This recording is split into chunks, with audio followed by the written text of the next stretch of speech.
Nerdrotic.com.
Damn!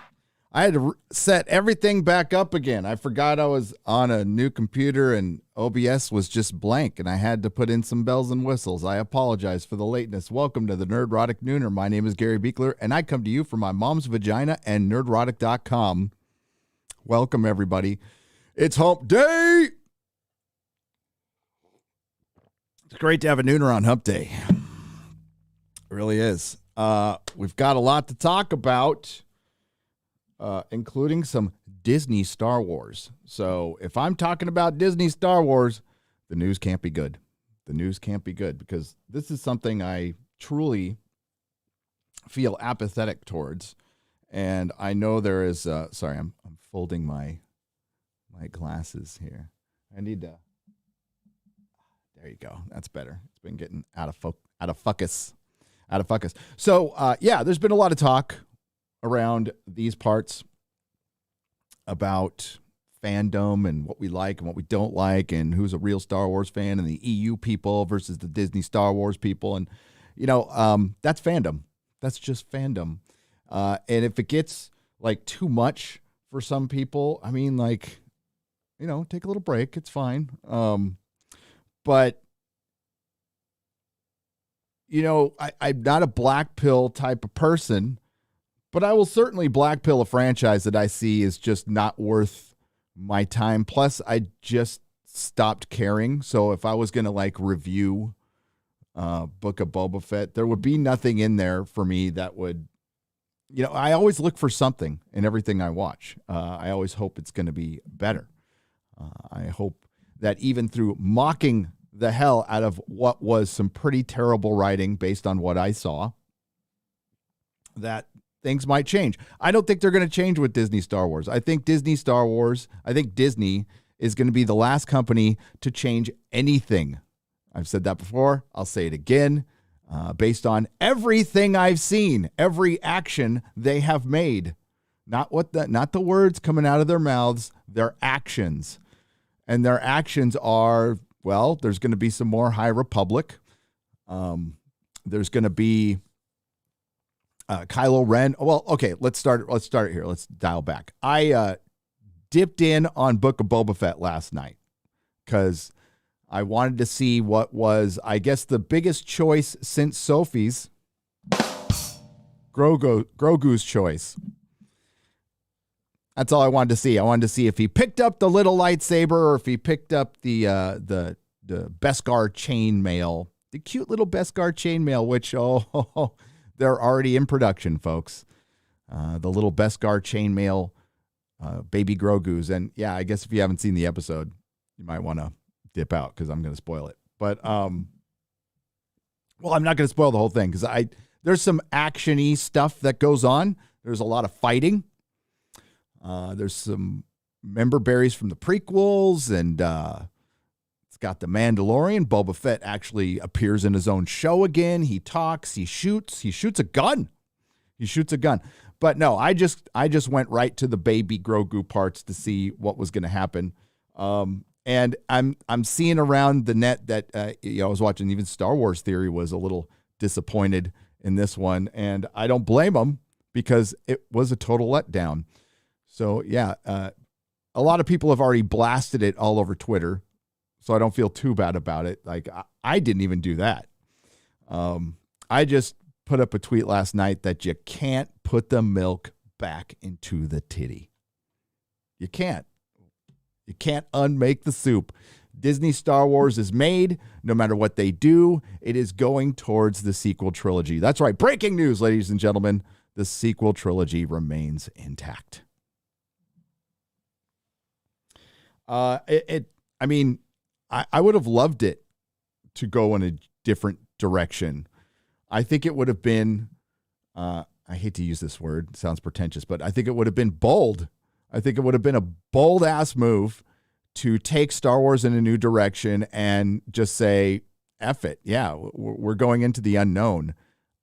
Sure, some people would bitch and moan, but you would get a lot more normies coming in, and you would get a lot of interest. And I think financially it would have been better, absolutely better, to go in a different direction. But they're not going to.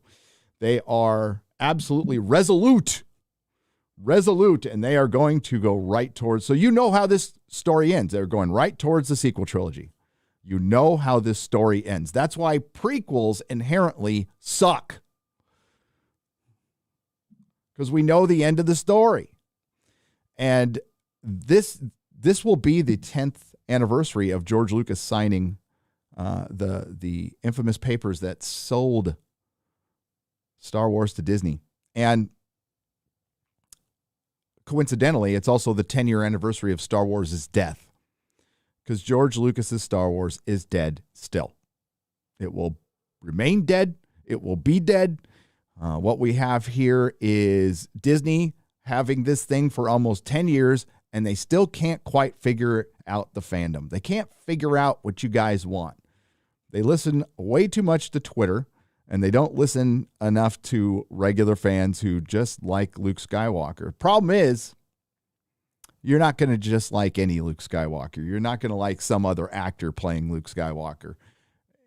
You want Mark Hamill playing Luke Skywalker. Well, we can't do that. They had their one chance, and they blew it.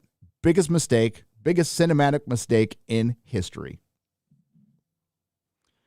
The analogy is, what if you got the Beatles back together and you just recorded a bunch of solo albums?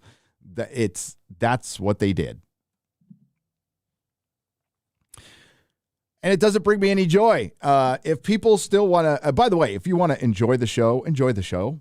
I'm not here to tell you what to do. If you want to watch it, watch it. If you don't want, don't. I've made my reasons why I'm not covering it clear. I stand with Gina Carano. That hasn't changed.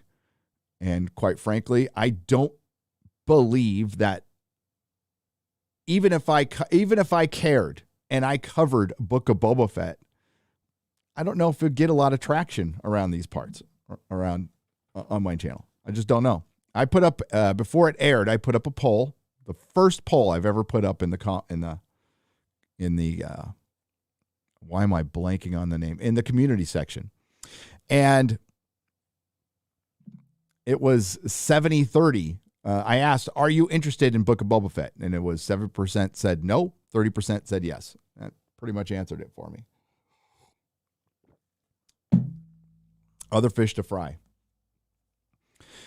But I mean, you know, I know there's been a lot of back and forth with fans. I would just say if somebody was holding out hope and they're a little bummed out today, just give them a little man hug, give them a little pat in the back. Say, it's okay, buddy. We all want to have hope. We do. But this is why, this is why I stay out of that realm of, I'll speculate all day long. That's what fans do, and that's fine. And fans have always done that, but I stay out of that rumor thing now because it's just, there's so much.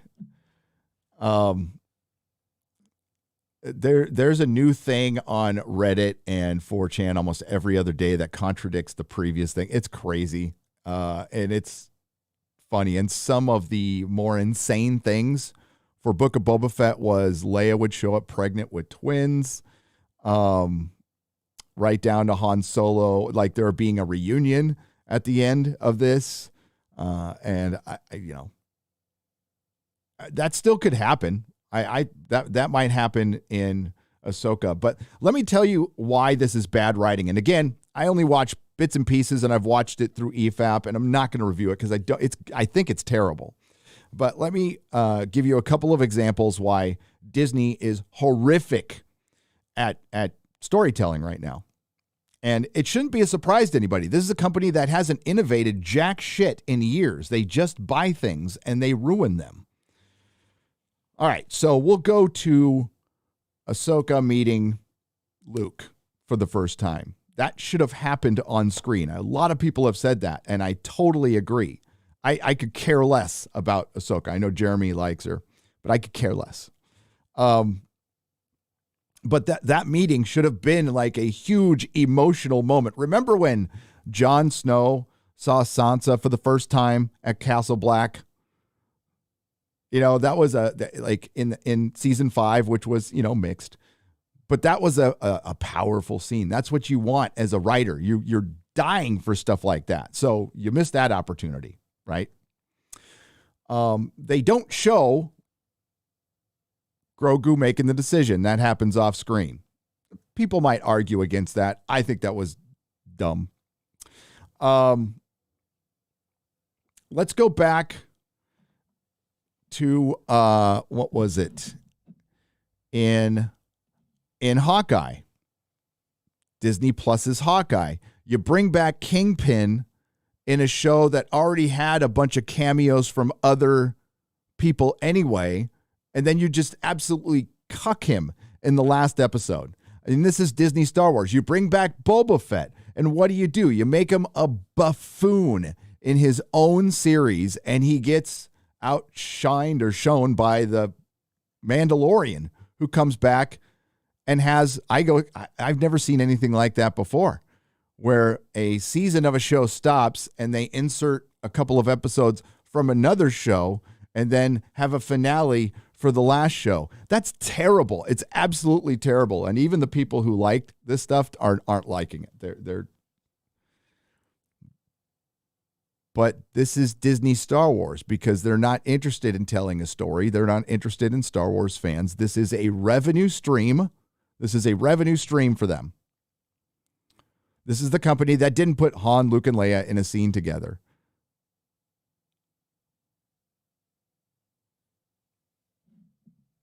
And even the big scene at the end on December, I believe it was 18th of 2020, when the big scene where Luke came back. A lot of people pointed this out. Luke just takes Grogu and leaves and doesn't even go, like, what's going on here? I just, cut through a bunch of fucking droids, a bunch of, Imperial-looking droids, and there's a Moff laying down there. What's going on? Doesn't even bother to ask. And it's because they were restricted, right? They're restricted because they can't have them talking too much. And it's at that point, why bother? Hollywood has never understood this. You only get one crack at something. Like if you think about X-Men with the Dark Phoenix saga, they've now ruined it twice.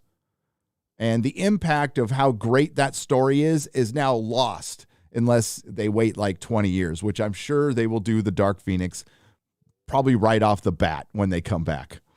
Because powerful women. But it's truly a great story that loses all its emotional impact because you're trying to tell it in 15-minute increments in a two-hour movie. It's something that needs to be told over time. They won't tell stories. Why? Well, there's a lot of reasons. There's time limits. I'm sure the COOF limited them. Then there's also a checklist of parameters that have to be followed before you even start writing a script. This is something we've talked about for a very long time on this channel and many others. And that's why a lot of the writing has gone completely downhill. I'm currently reading, where'd it go? Oh, it's gone now. Christian Toto wrote a book that I'm reading right now. He sent it to me. That's breaking all this down. We're also going to look at a trailer for some of the worst propaganda that we've ever seen, and I'm going to show you once again what's what's the source of all this? Because there's people out there who just say this stuff doesn't exist. Although it's out in the open. It's absolutely out in the open. Critical theory has permeated its way through Hollywood, through political activism and funding. I'm still digging to find out who the source of all the funding is. There's a lot of foundations, philanthropic foundations, that are funding a lot of the papers that are going to Hollywood writers' rooms telling you what to write and what not to write. Like the Ford Foundation or the Roddenberry Foundation.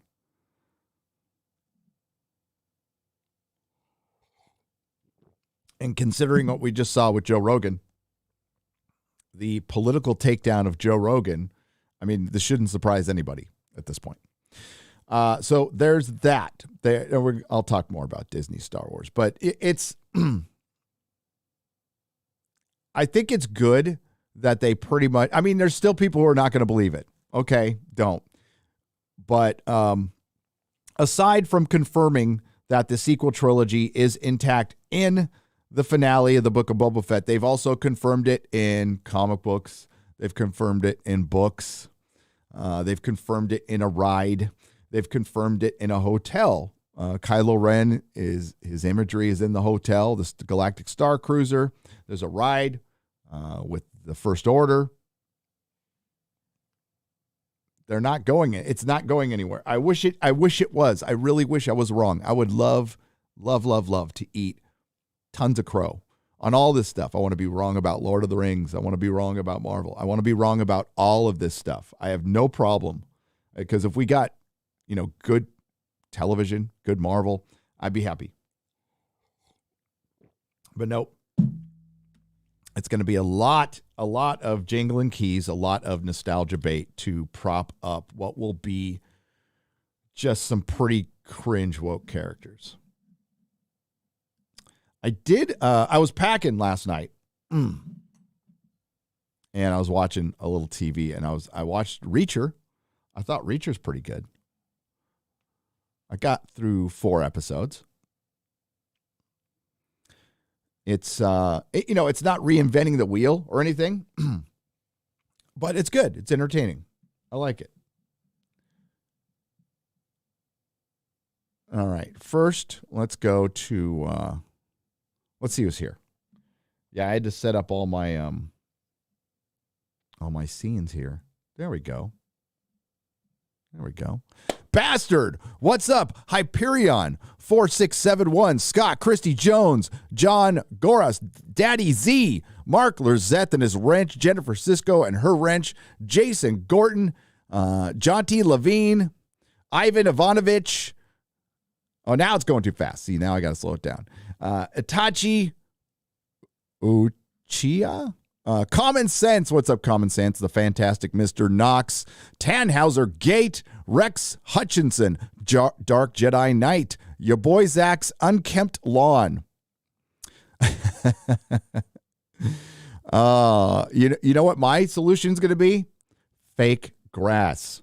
Never have to mow that shit. Straight up old man fake grass. I can't. It was one of the first things I brought up when we got our new house. I'm all, Mrs. Nerdrotic, we're going to get some fake grass. And she said, she signed off on it. And I'm like, thank you. It's one of the things I'm looking forward to. Hail to you, Daniel. How are you, buddy? Keely Chow, hail. 3D Honda, hail. Electric Junkie, what's up? Nick Decker, Uncle Remus, Viper Crest, welcome. Grant Laundry, Chris Persia, the Canadian Wrench, hail Canada. Oh, wait.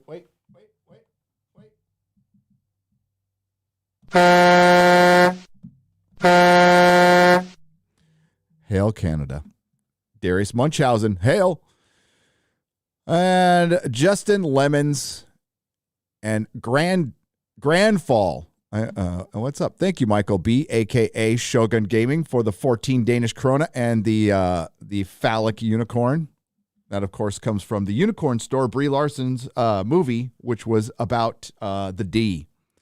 which is all about the D. All about the D. Oh, we can't have that blocking the chat. Let's have it blocking me.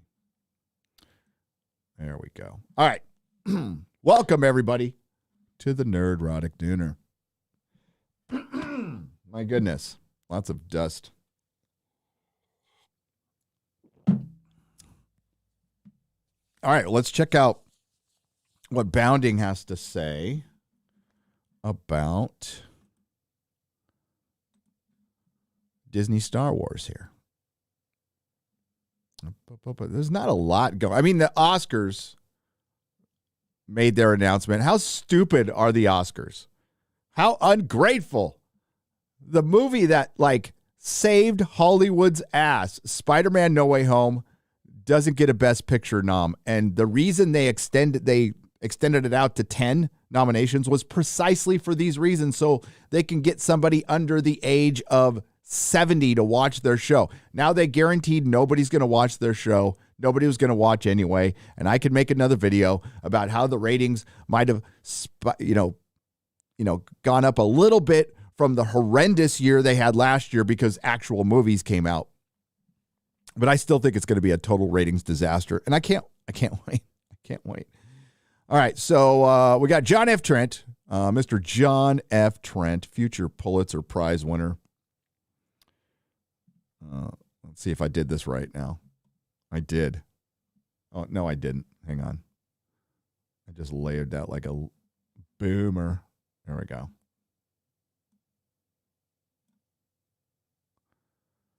And then why isn't Meteors? Oh, I know why.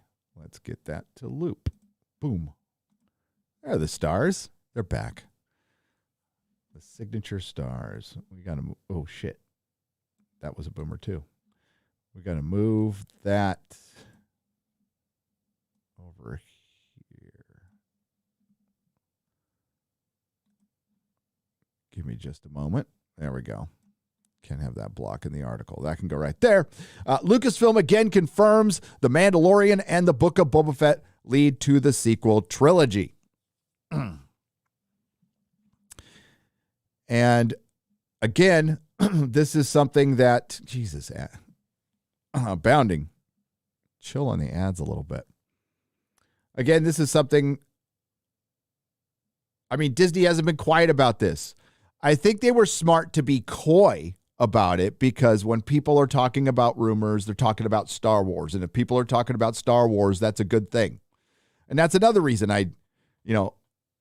I'll dip in when Kathleen Kennedy's gone or Pablo Hidalgo's really gone or probably with Kenobi with the rematch between Vader and Kenobi because that's just going to be cringe. I know people are going to love the fight and that's going to be great, but like it kind of destroys the canon of the original trilogy, which is the thing that I like. Lucasfilm confirmed once again that The Mandalorian and the Book of Boba Fett led to the sequel trilogy and the desecration of Luke Skywalker and Star Wars and Han Solo. In a blog post on the official Star Wars website, Lucasfilm confirmed the temple being built in Chapter 6 of the Book of Boba Fett is the temple destroyed by Kylo Ren in The Last Jedi. Kristen Baver confirms, she's the one who makes all those videos, and then below all the videos, it says, I stand with Gina Carano. That's still happening, which is great. We've glimpsed Luke's story temple in comic books and on film, although to be fair, it was mostly rubble and flame in Star Wars The Last Jedi. Now we turn back the clock to see the new Jedi school as at its inception with androids working hard to place every stone on the first humble hut. All right, so there's the hut. The newly released Chapter 7 of the Book of Boba Fett. By the way, where was the book? Where was the fucking book? I didn't see a book.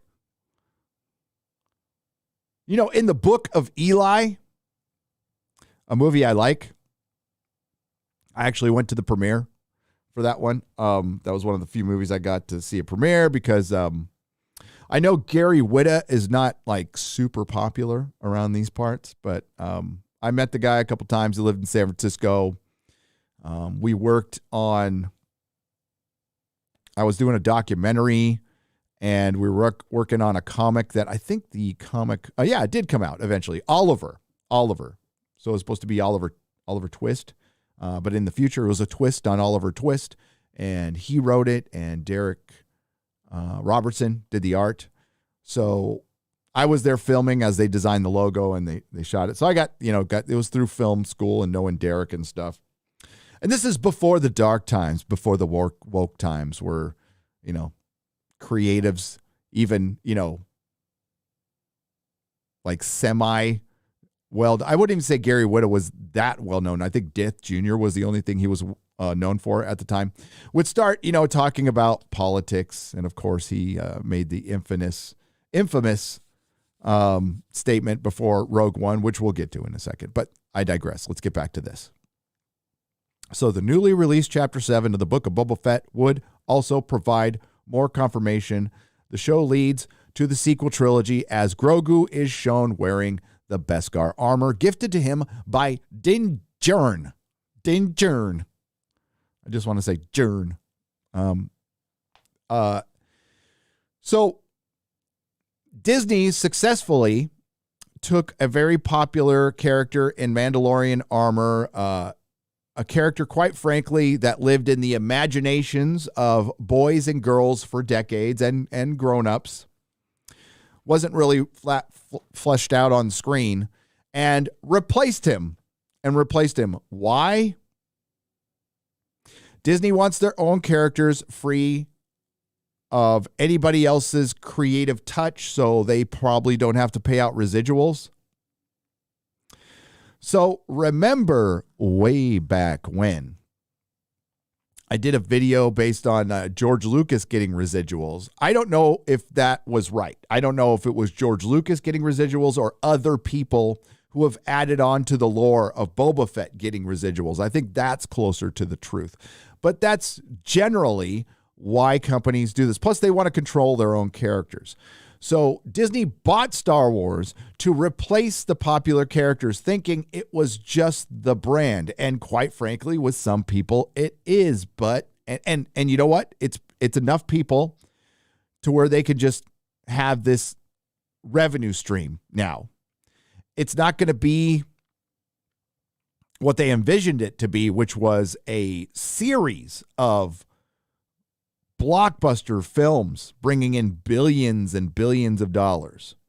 That's not the case anymore. Now, I think what we're experiencing with Disney Star Wars will be Disney Star Wars. I don't know what they could do cinematically moving the brand forward, because it's just the brand now, which is something they failed to do in 10 years.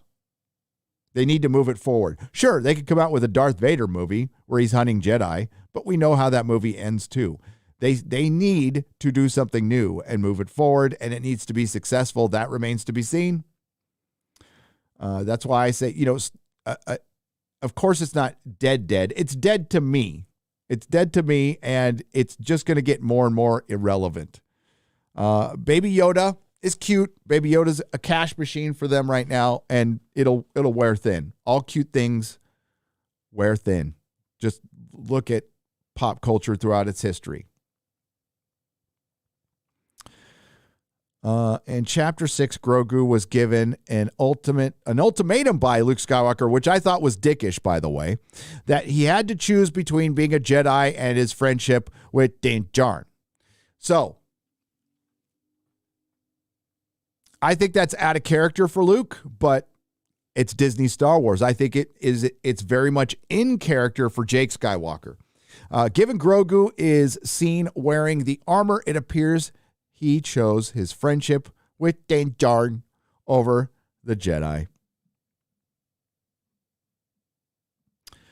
And yes, those are all the other students that Kylo kills. Lucasfilm and The Mandalorian creator Jon Favreau have made it very clear that The Mandalorian and the Book of Boba Fett lead to the sequel trilogy in the past. Back in 2019, before an episode of The Mandalorian even aired, Favreau hinted the series would explore the early days of the First Order. He told Entertainment Weekly also, what could happen in the 30 years between celebrating the defeat of the Empire and then the First Order, you come on to episode 7. The First Order are not just starting out, they're pretty far along. So somehow things weren't necessarily managed as well as they could have been if the galaxy ended up in the hot water again like that, he added. Yeah, meaning Han, Luke, and Leia were utter failures. That's your Star Wars, ladies and gentlemen.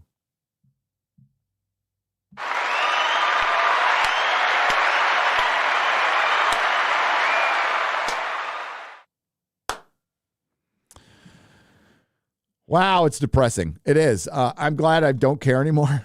In an Instagram post, Favreau also revealed an opening crawl for The Mandalorian. It reads, after the stories of Jango and Boba Fett, another warrior emerges in the Star Wars universe. The Mandalorian is set after the fall of the Empire and before the emergence of the First Order. We follow the travels of a lone gunfighter in the outer reaches of the galaxy far from the authority of the New Republic. You mean Tatooine? You mean we're back at Tatooine? A little over a year ago, speaking with the Writers Guild of America, Favreau explained he takes the sequel trilogy into consideration while writing The Mandalorian.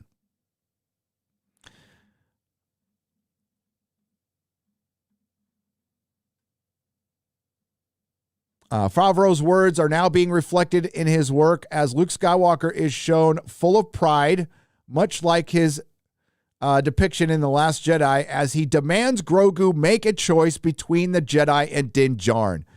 Yeah, I mean, again, I saw people cheering this on. I also saw people cheering on, like, they didn't come out and say this, but they insinuated that Ahsoka was there mentoring Luke, giving him a little advice, you know.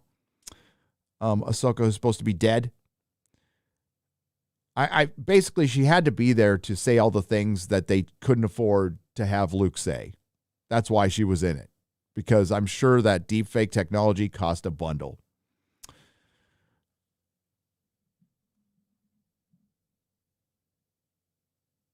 The evidence is clear. The Mandalorian and the Book of Boba Fett lead to the sequel trilogy. Yeah, I don't doubt that. Could things always change? Of course they could. Of course they could. But if they do change, it's going to be 10 years, a decade, and in the meantime, they have you watching. Now, if you want to watch, fine. I have no problem with that. And I'm probably going to dip in on Kenobi just for that one battle, just like I dipped in with this. As far as doing reviews, I'm going to do reviews of other things. I think Star Wars it's worse than with The Last Jedi with me. It's apathy. I think it's just lame. I'd be embarrassed to wear a Star Wars shirt. I'd be embarrassed. I used to wear Star Wars shirts when it wasn't cool.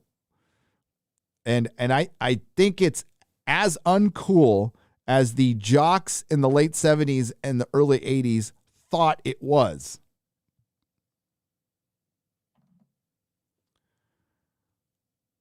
And that's the corporatism of Hollywood, which has been creeping in for a long, long time. And that's what's brought us all the woke nonsense, the critical theory, the intersectional feminism. I know those are considered buzzwords. I don't care. They're applicable.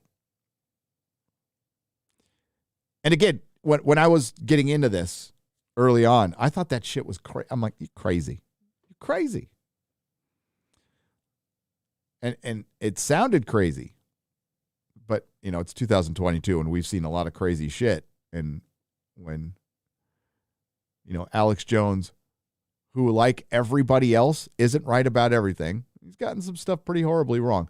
But when he's right on a lot of his stuff, Alex Jones, it's not a good thing. And he even says that. Disney has officially screwed the franchise. Folks are going to realize it all leads to the rejected sequels. Maybe we can use the time we've gained and start some new hobbies while we laugh at Disney. Yeah. I mean, for my leisure entertainment, I read old comic books and I watch older TV, and I'll dip in. Like I said, Reacher's pretty good. I could recommend it if you already have Amazon Prime. I know some people don't like Amazon Prime, and that's a good reason. But I thought Reacher was good. It's got a couple of things here and there because I think everything does now because of what I'm about to show you in a little bit. Just little pieces. I've shown this a lot in the past, but I think it needs to be reset. Laughing at Disney will be, I mean, it's good medicine, and their storytelling is so effing bad. Again, I think people bringing up the Luke Ahsoka meeting for the first time and not putting that on screen, that's as dumb as killing the Kraken off screen in Pirates of the Caribbean. And that shows that, like, they're just, story is not a concern. I know a lot of people have a lot of respect for Favreau. I don't hate the guy, but I mean, he was there during the whole firing of Gina Carano. He was there. Bob Chapek was there. All these people were there. They didn't do anything. Whoopi Goldberg at the same company got a slap on the wrist. Pablo Hidalgo and Pedro Pascal still work there and didn't get as much as disciplined for what they did. Pablo Hidalgo went after the biggest Star Wars YouTuber who's about to eclipse the actual Star Wars channel, and Pedro vilified 73 million Americans. Disney didn't have a single problem with that.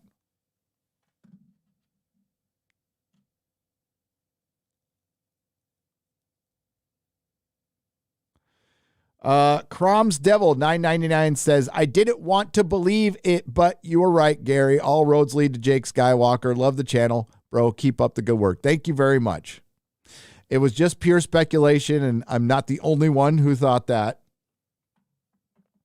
To be fair. And I didn't want to be right about it either, and it brings me no joy. I'm not trying to rub anything in anybody's face. It's a risky thing. Putting yourself out there for the YouTubes, it's a risky thing. Especially those of us who show our face and are dumb enough to put our first and last names out there because we never thought our channel would go anywhere. But I mean, honestly, haven't had a problem with that. I'm a very cautious man.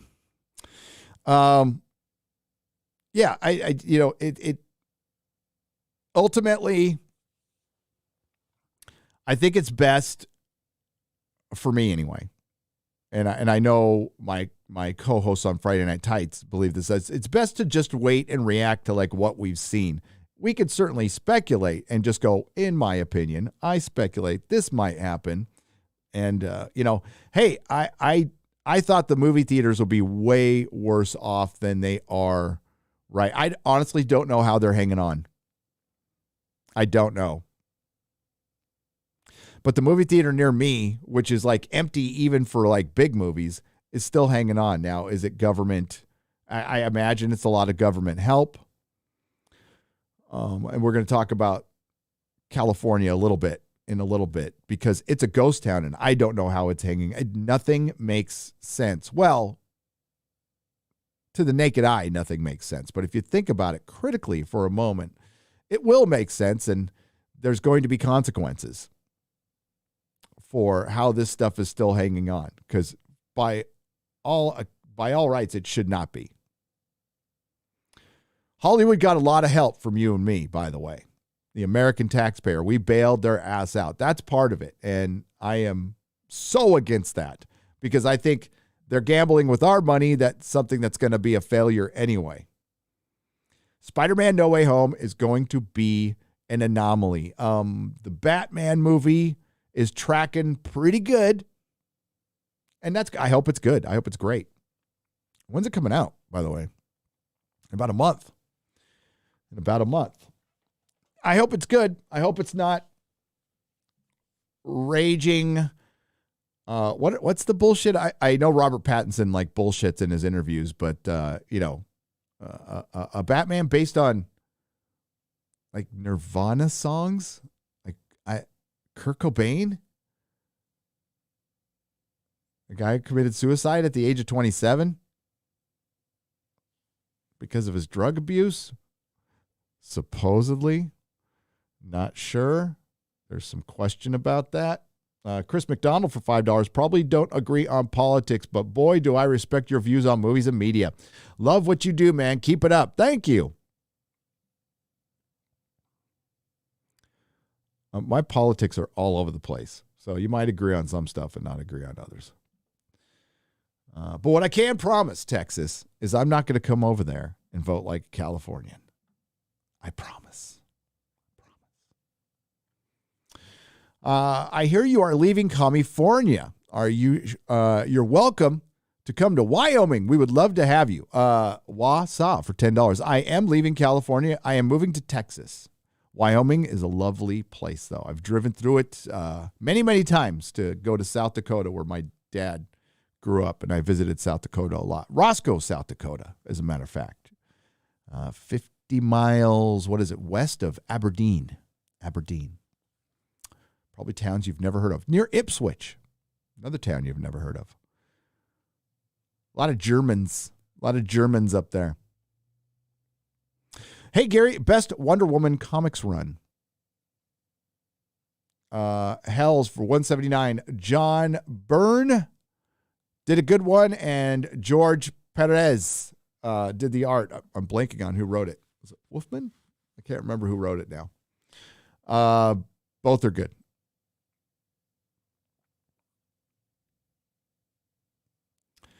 All right. I think, the sequel trilogy is here to stay. I don't know what the debate is going to be out there. There's probably some bummed people. I can always just, it could change. Like I said before, it's going to be a decade.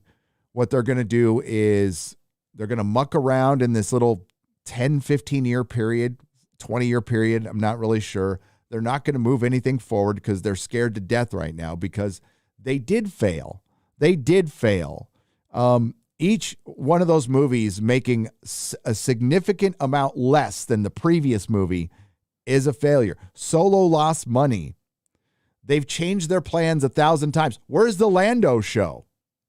Yeah, they announced the Lando show. Where's the Rangers of the New Republic? Well, I think we know what's going on with that. Where's the Acolyte? Now, COVID could have delayed some of the stuff, and we might see it next year. That's a possibility. But Marvel and, Disney just has a propensity to announce shit and then disappear it.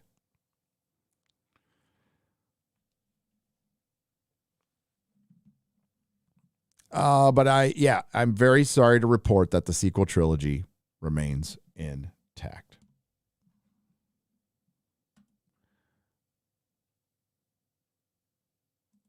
All right, so we're going to go check out this this trailer. I can't play it. It's cringe, though. We're going to read some comments. And we are going to talk a little. I watched some Babylon 5 over the last week or so. I started it over again. Because I got to, I think, season 4, and I stopped. So I just started over again. And I guess the reboot got squashed, and I watched Mark Zickery's review, or he did a quick video. Mark Zickery, the sci-fi writer, he wrote Twilight Zone Companion, and he's written a bunch for Hollywood. Kind of tells you what's up with making a show nowadays. And I agree with Az's assessment. I think this is a good thing.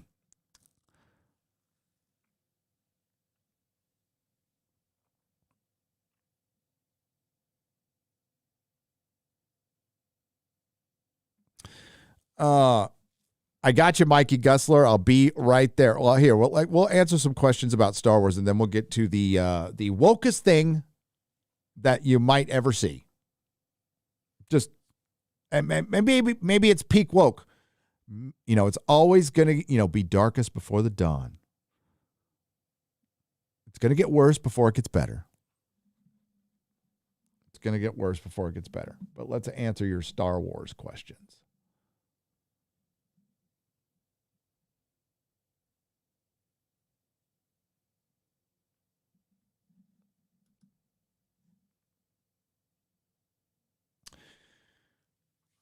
WG for $20 says, Gary, in your intros, you often say you come from your mom's vagina, not to nitpick, but technically you first came from your dad's nuts. So it's nuts, then vag, then ta-da. Yeah, I mean, I the only part that I might have remembered was, coming out the vagina. Plus, it's got more impact. I'm thinking more of the verbal impact, WG. But yes, technically, I came from my dad's nuts as well. Cody, thank you for the $20. Nitpicker. Cody S. for $1 says, watched the Batman pre-release funeral scene. Seemed pretty flat. Didn't grab me at all. The Pattinson comes off sulky. Yeah, I saw the scene. It wasn't bad. But remember when you saw that Joker scene?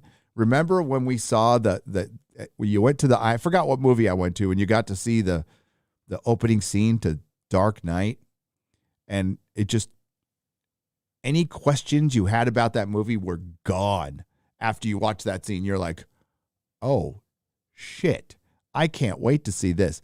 I didn't get that. I just thought it was like, okay.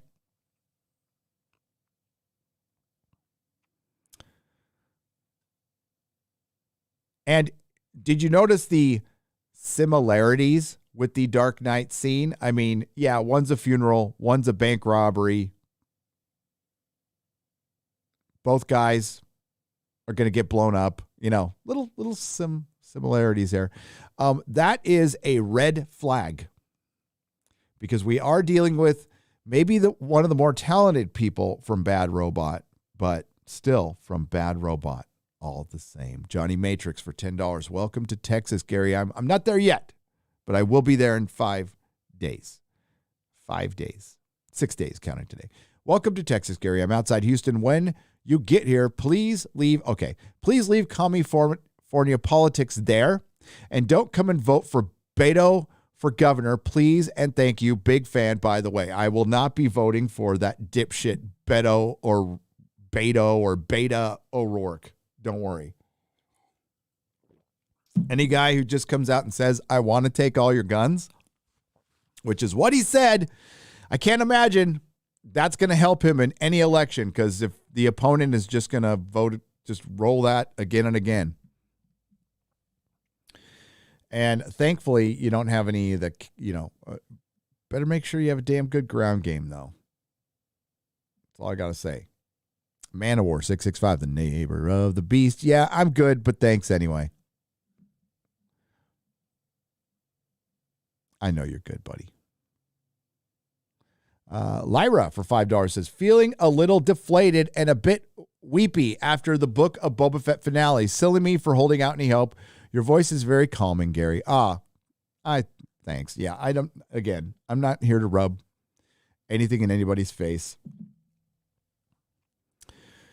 I think it would have been like, people would have been rubbing it in my face. Like, say they straight up erase it in this episode, like Ahsoka, just gets a giant lightsaber eraser and erases the reality. People would be going, in your face, Nerdrotic, in your face. And I'd be going, we're getting good Star Wars.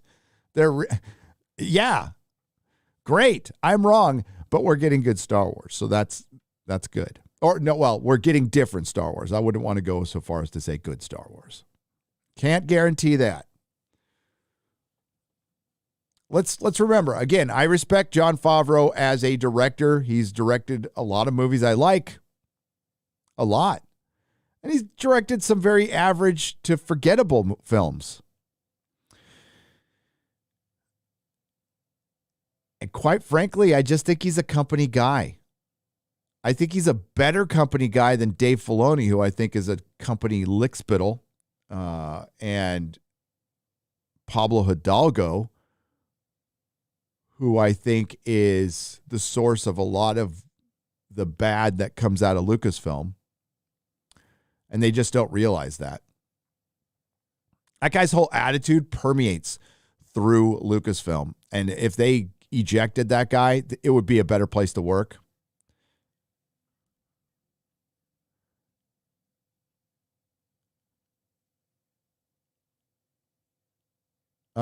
WG for $20 says, just saw the season finale of Book of Boba the finale of Book of Slow-Mo Fett.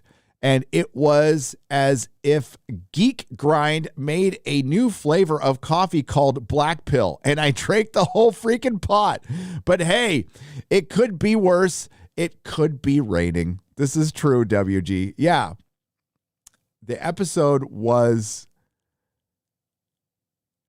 terrible. It was terrible. Even the action wasn't very good. If you're a fan of Cad Bane, you're going to be pissed. If you're a fan of Boba Fett, you're going to be pissed. But all the girls get to go, oh, baby Boo, baby Yoda, Boo, Grogu, as Star Wars dies. And Luke is an absolute dick. Jake Skywalker. Luke's back. Hey, Grogu. Hey, look at the frogs. Don't eat the frog, little Grogu. Okay.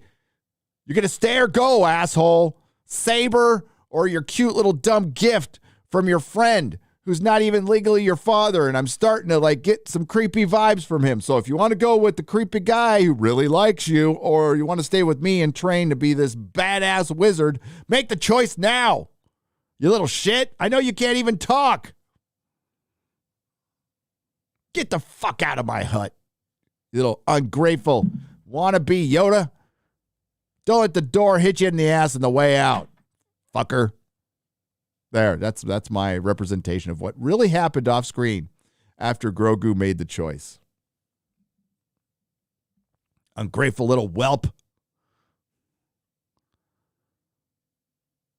Put food on your table, train you to float frogs. Then your boyfriend comes back in his nice silver Beskar armor, gives you a little Beskar gift, and you're gone.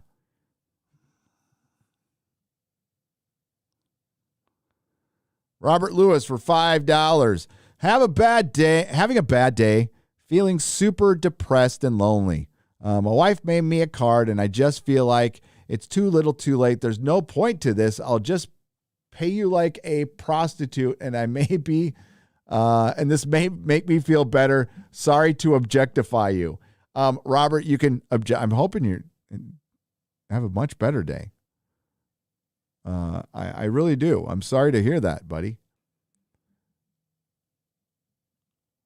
Talk to somebody. But you can objectify me all you want. That's fine. I am here. Obviously, I'm here to be easy on the eyes.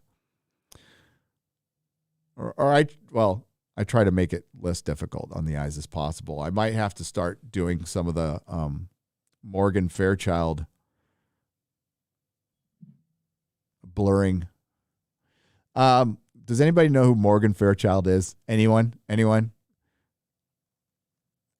Gary's attention span for $3. Okay, next donation. No, I'm just kidding. Many people waiting for you to start your stream, 980, and then what? Then that we're waiting for G4. Good luck with your move, and please catch up on reading Super Chats, Boomer. It's Human Kirk, by the way. Oh, yeah, baby. I'm behind on everything. I don't think it's a Boomer thing. And that was Robert Lewis. Okay. So, all right. And you can continue to ask about Star Wars. Honestly, it's just a commiserating thing. If you're bummed out, that's okay. I saw, again, this is part of fandom, so I'm not going to sit here and judge people from the EU who have been pissed since, I think, 2014 when they did that. I remember reading that story in the early days of this podcast and just thinking, what are they doing? Now, I was never the biggest fan of the EU. Like I said, I read the Zahn books and a lot of the comics from Dark Horse, but I never thought they would, at the time, it was pretty clear what they wanted to do then. Like, we're going to do our own thing. And I think it was pretty clear to everybody that they were just going to cherry pick stuff. It's because Disney has no plan. And Kathleen Kennedy, people just assumed she would be good at this job, including yours truly. She's not. She's just not. All right, we're going to go to a terrible movie trailer. I don't know if some of you have seen it. I can't show it because I don't want to maybe I can, because I'm going to unlist this anyway. I'm going to unlist this shit anyway. I just hope they don't, shut it down there. What the hell? Oh, yeah, those are old links. I'm like, God dang, those are the links. I had my links separated by year, and I think I was looking at 2018. I was like, what the fuck was that? That was like Rise of Skywalker shit. Here we go. My God, do I have thousands of bookmarks. See, I bookmark my thing in a bookmark file instead of having 75 tabs open like Ryan. Maybe someday he'll learn. Okay, Lucasfilm, there it is. Everything's going to be all white, ladies and gentlemen. Everything's going to be all white. Isn't that a fun little pun there? Let's get the speakers going through there. Okay.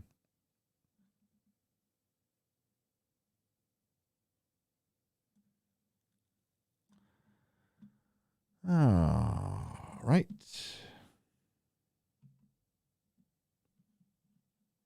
So, yes, I put the dislike extension in. By the way, you can do that. Just simply Google Chrome dislike extension and pop it in. And you will see that this is one of the most ratioed trailers, maybe of all time. I think it might be of all time. It has 1.4 thousand likes, 1,400 likes to 40,000 dislikes. 40,000. Oh, wait. Boop. I've watched it already. A deep dive into America's past and present through the experiences of people of color.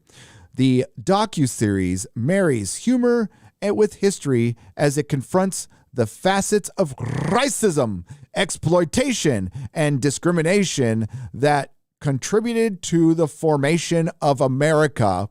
Watch the premiere on Friday. This is critical theory. This is Marxism. Showtime, a company built on capitalism. By the way, 2 million views since February 1st.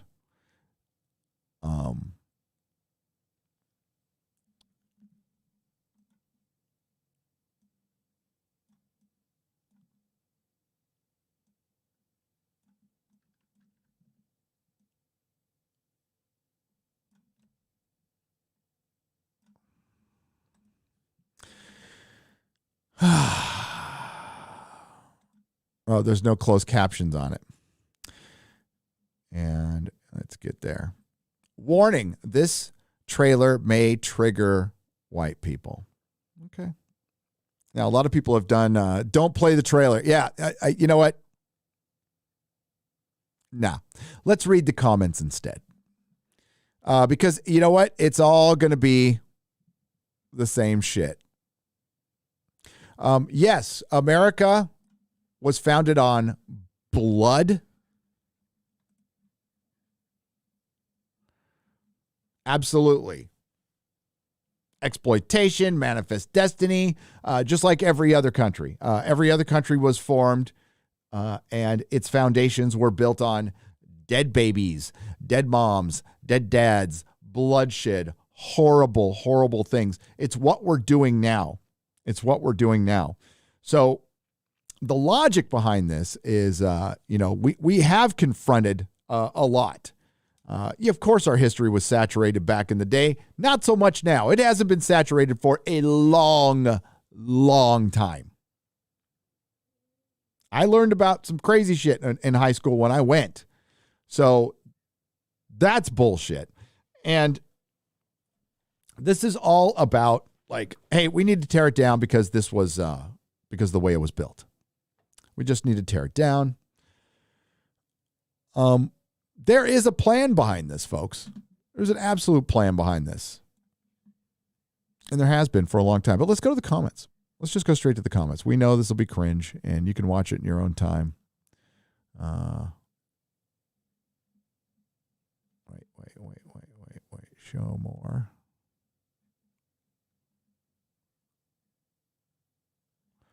Hang on. I need to find the comments. Give me just a minute. Just a minute. There we go.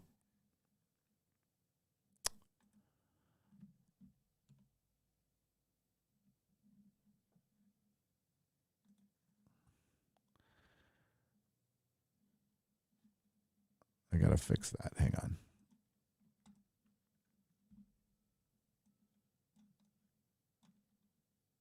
One moment, if you're listening. Yeah, by the way, there's something going on with my website. So I'm not able to upload any audio right now. I can't. I've tried for like 2 weeks. So I've got to think of something quick to keep the podcast going. I'm not really sure what that's going to be right now, but we're working on it. So I was supposed to upload everything and have it up by Sunday. I couldn't. I tried everything. So just keep an eye on nerdrotic.com. Our podcast will be back up on Spotify soon. I did not leave Spotify for Joe Rogan. Because of Joe Rogan. I'm staying because of Joe Rogan.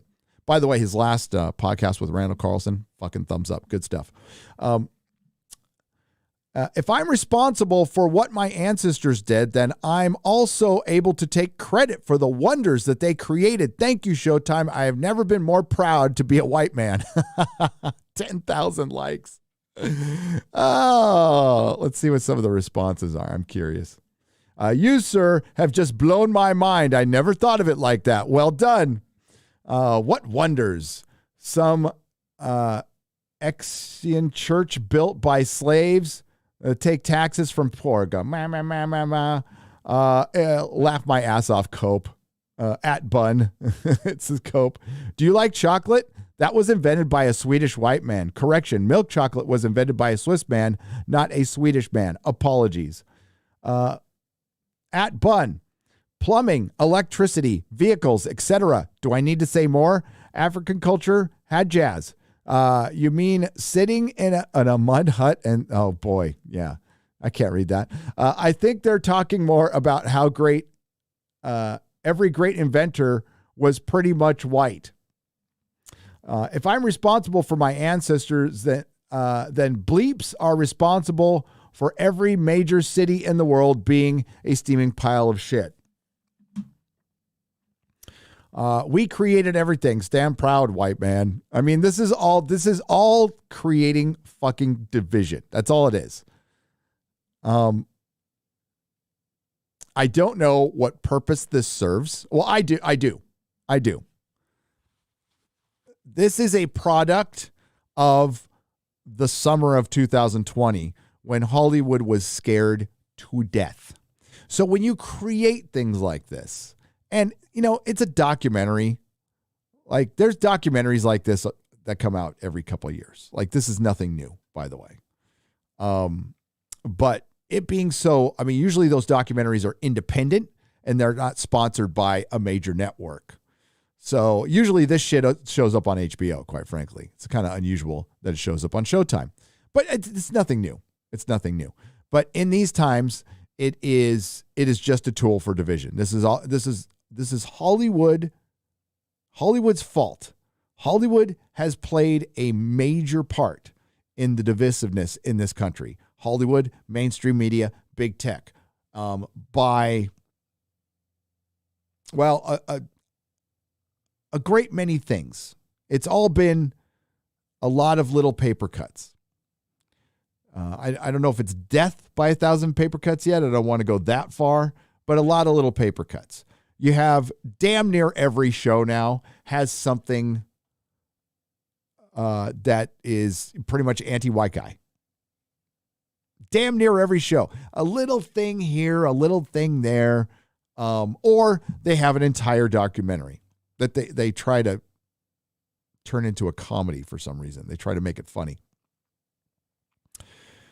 But all it does is rile people up, because what you're coming out and saying to the regular people who really haven't done, the vast majority of people who haven't done a damn thing to anybody, they have just gone to work, raised a family, and now all of a sudden they're the bad guy. This is taking aim at the middle class, and it's not just the white middle class.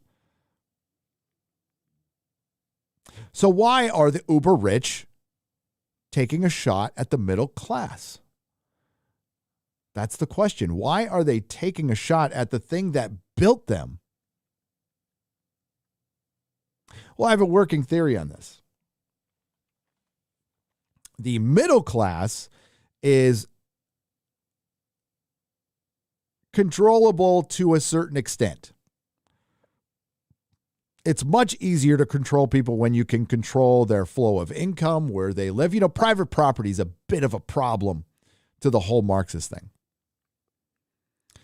So is it, and again, this is just a working theory, is it, you know, these companies climb the ladder, a lot of people have climbed the ladder, and they're now kicking the ladder out from behind them? Maybe. It's also just business being closely associated with not just government, a certain party. Now, there's definitely Republicans in on this too, that are Republican in name only. A rhino.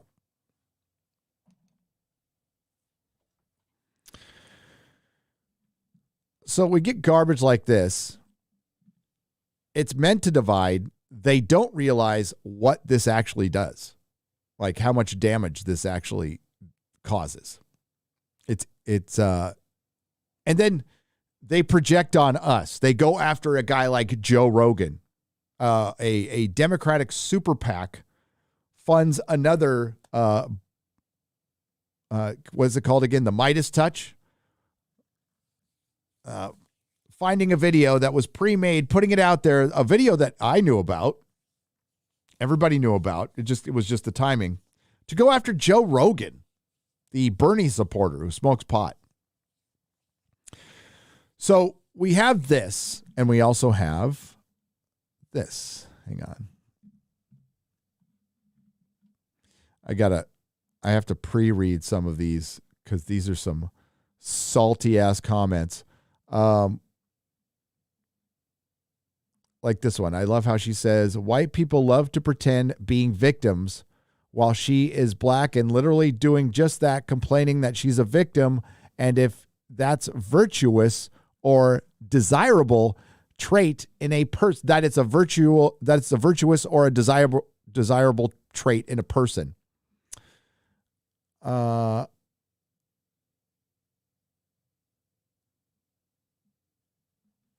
It makes me happy to see that people of all races can get together under a single construct.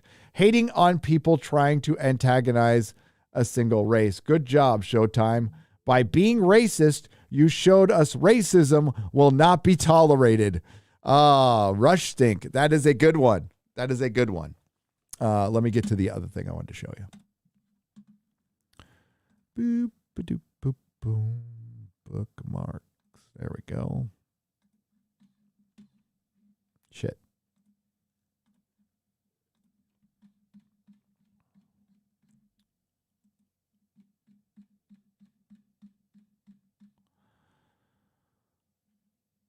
There we go.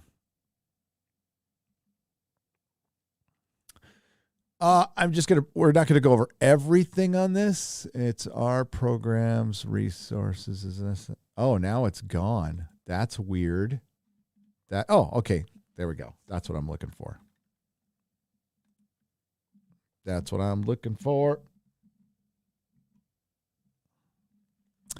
This is TTIE, Think Tank for Inclusion and Equity. #Write Inclusion Fact Sheets. Our goal is to empower writers, showrunners, and creative executives to better reflect the lived experiences of marginalized communities. Now, I absolutely reject the marginalized thing. I think we're all individuals. I think life isn't fair. I think there are certain circumstances that aren't fair that need to be addressed because this country's a long way from being perfect, a long way. But it's further along than a lot of other places with this much diversity. People need to realize that a lot of countries, even the ones that are faux socialist, the free market faux socialist countries in Europe, which are, quite frankly, up until recent times, they were protected by us and relied on us for their defense against that Russia that everybody's so scared of that I wouldn't be that scared of right now. But I digress. This is the new rule book for Hollywood. So remember that article I read a couple of days ago, or about a week ago, the new rules for Hollywood. These new rules have been around for a while, and these are the rules. These are the rules. So this think tank is funded by the Roddenberry Foundation, the Gene Roddenberry Foundation, and multiple other foundations. And it's associated with another foundation that is run by Ava DuVernay called the Pop Culture something or other. I forgot what it was called. But as a working TV writers, we at TTE understand the immense power these fucking, listen to these people. The immense power. Like, listen to this again. As working TV writers, we at TTIE understand the immense power we wield with our narratives. The stories, the characters, and the images we depict are more than entertainment. They inform, shape, and influence audiences' actions and worldviews, how we feel about one another and ourselves. If we are to wield this power, we need to recognize that. To anybody who thinks this shit is not happening, I give you the TTIE Think Tank for Inclusion and Equity. Thanks to Robert Meyer Burnett, who put this up on a live stream. And if we go to disabled people, and let me get it to so you guys can see it. These are the rules. Disabled people. Overrepresented stories and harmful stereotypes. Things we'd like to see more of. Cure at all costs. A character starts with a disability but is later cured through magic, miracles, or medical intervention. This promotes the harmful medical model of disability, ignoring that disability is a valid identity, one which many people wear with pride. Now, I don't know how telling a story of somebody miraculously being cured by a fake or real disease affects somebody's identity as an individual. The Overcomer, disabled people overcoming their disability, whether to do extraordinary things or simply to live an extraordinary life. As above, this implies the disabled people should want to rid themselves of their disability, and those who don't or can't are somehow failures. Again, you're putting restrictions on writers, and these seem like very, whatever. It doesn't seem that bad.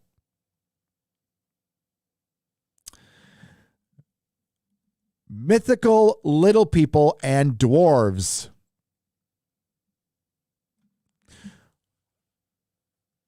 Paraded only as mythical creatures such as elves, there is an estimated 30,000 Americans with dwarfism.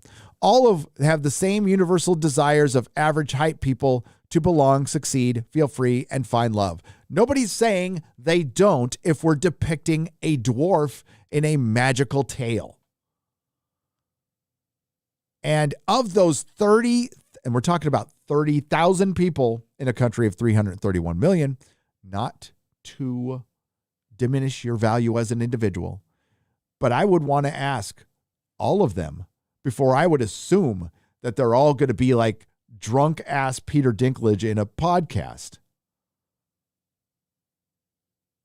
What's next? We got to remove all alcohol from every movie ever because it might offend my delicate sensibilities as a recovering alcoholic. I wouldn't want that. I don't want that at all. I want to see authenticity and realism in my art. I don't want it restricted. You know what? You can go make and everything is going to be all white. It can exist. I don't care. I don't want it canceled. I'm glad it's out there. I think more shit like that will bring this woke shit down quicker. Come out with the most cringe shit possible because Hollywood is not an innovator. This is where I completely disagree with Robert Meyer Burnett. Hollywood is where trends go to die. Trends start on ground level, on the streets, man. That's where trends start. Then they get processed, over-processed, homogenized. Then they make it to Hollywood, where that is the end user, and then trend dies. Like I said, it's like a disco movie coming out in 1985.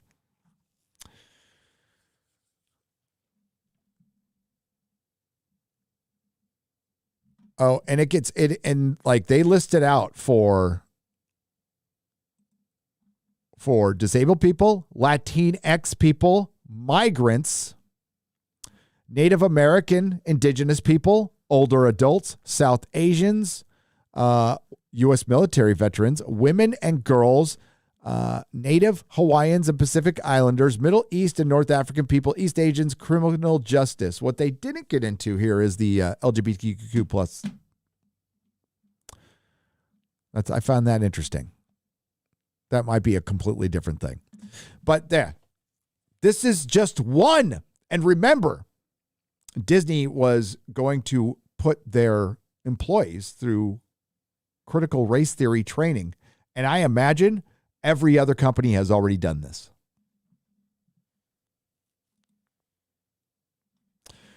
All right. So I want to read this again. This comment is fantastic. It makes me happy to see people of all races can get together under a single construct, hating on people trying to antagonize a single race. Good job, Showtime. By being racist, you showed us racism will not be tolerated. That is fantastic. I gotta like that one. Spooky boy. As a white boy, it feels great to have an entire documentary all about my race. Thanks, guys.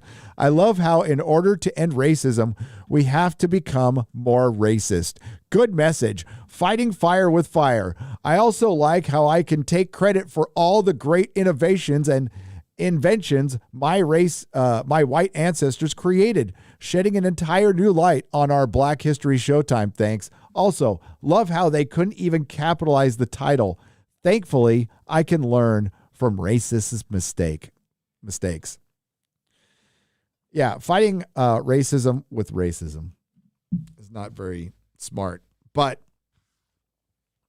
what it says, the TTIE, which helps other things, is funded by grants, again, from philanthropic organizations. And when you start digging, you start seeing that these philanthropic organizations, which usually have a name like the John Smith Foundation to Make a Better World, and those are funded by Ford Motor Corporation and GE. And I haven't found the BlackRock yet, but I imagine if I keep digging, I'll find it somewhere. I'll find it somewhere because that one does pop up a lot. Not everywhere, though. Not everywhere. It is interesting. But that company is really, now it's an investment firm, so like it'd be normal to invest in a lot of companies, but I don't know, man. I'm just talking about stuff. Just spitballing here. I don't fucking know. But this is what they're trying to shut down. So like when they come after Joe Rogan, they're coming after all of us, and they can't. See the dinosaur legacy media is staring up at this giant meteor descending on them, and it's the audience. It's the audience who can just entertain and inform each other. That's why you have Brian Stelter out there going, oh my God, they just wing it. They just say stuff without fact checking. And not that CNN fact checks anything. It's propaganda. That's what that Showtime thing is, propaganda. And our entertainment has become propaganda. I read it again. I want to read it again for dramatic effect. Writers, the TTIE, Think Tank for Inclusion and Equity. Think about that word. That's a freaking commie word, just like community.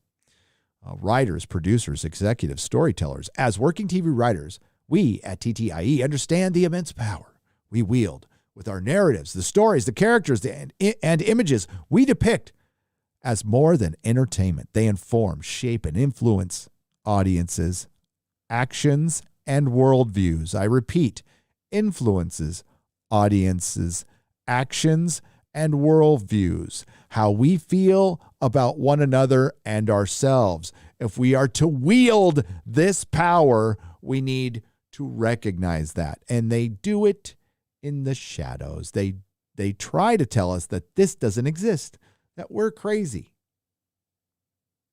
It's right here in black and white.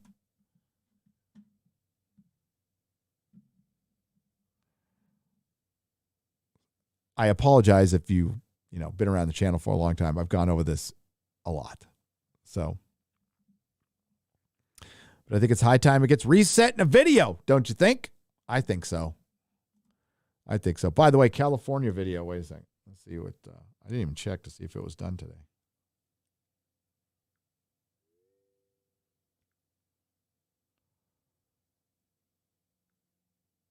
I got to show you the progress of my studio too. I'm trying to get to my messages. How do I not have any messages?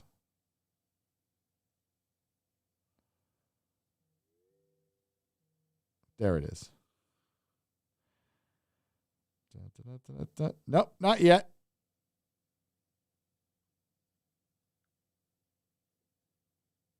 Hey, what are those Conan boxes behind me? Oh, Tom. I'll show you. Yeah, I don't know if my video's done yet. Where was I? Where am I? Oh, you mean these Conan boxes right here? Those are Conan short boxes that the Dark Horse sold, and they are filled with Conan books, the complete set, the complete Marvel set of Conan. Every single issue. Most of them in mint condition.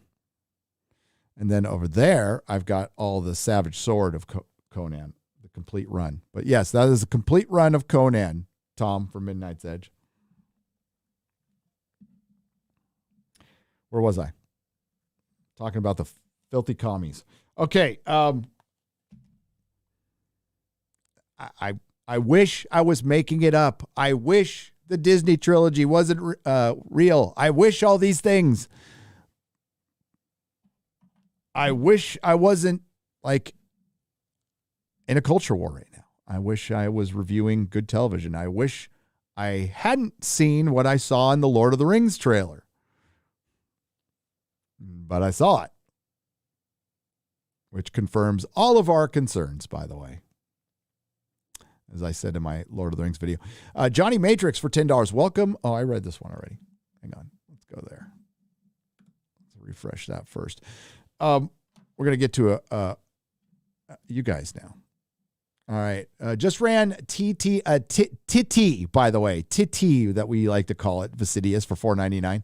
Just ran TTIE names through some databases. They're not registered as a nonprofit. How are they accepting donations? Are they a business? Are they a business then? That's a good question.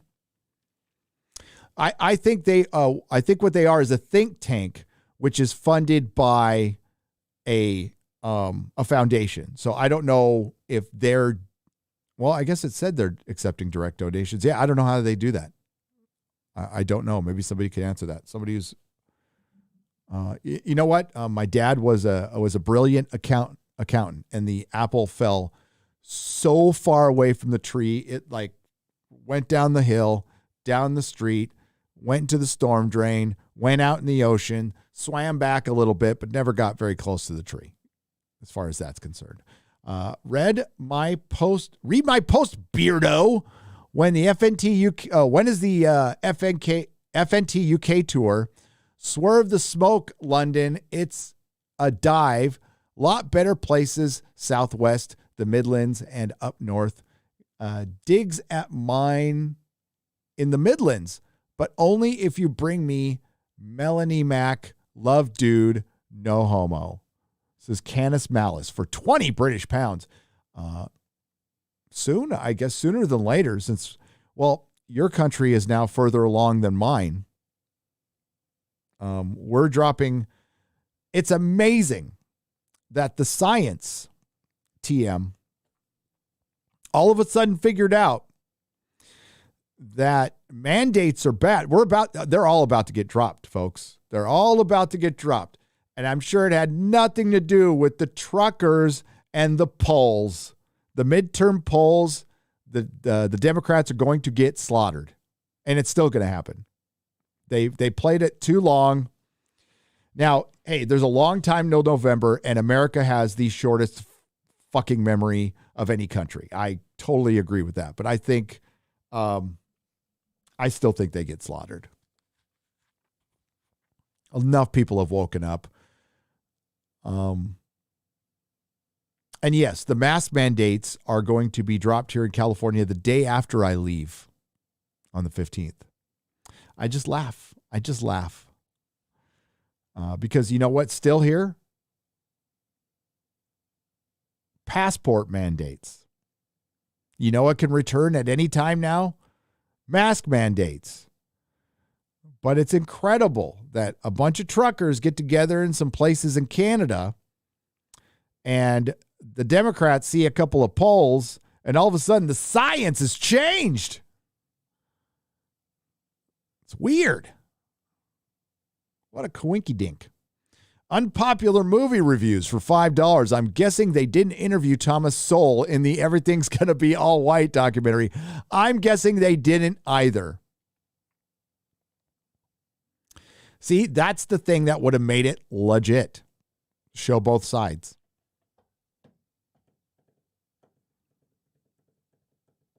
They're making a Unabomber movie, a.k.a. The Joker Part 2, said Sad Boy Requiem for $2. That's a terrible idea. Joker 2 is a terrible idea. Squid Game Season 2 is a terrible idea. That didn't stop Hollywood. Netflix has Dear White People. That is true. Now Showtime has Everything Will Be All White. Everyone is just trying to outdo other people's critical race theory. Fantastic Mr. Knox, you're absolutely correct. And I do believe I can't remember the title. There's an HBO thing that came out 10 years ago. That was basically the same thing. So this shit pops up once in a while. But it's at the worst time now. It's at the worst time. It's like when the Watchmen show came out. I'm like, this show is just, it's evil in its intent. It's divisive.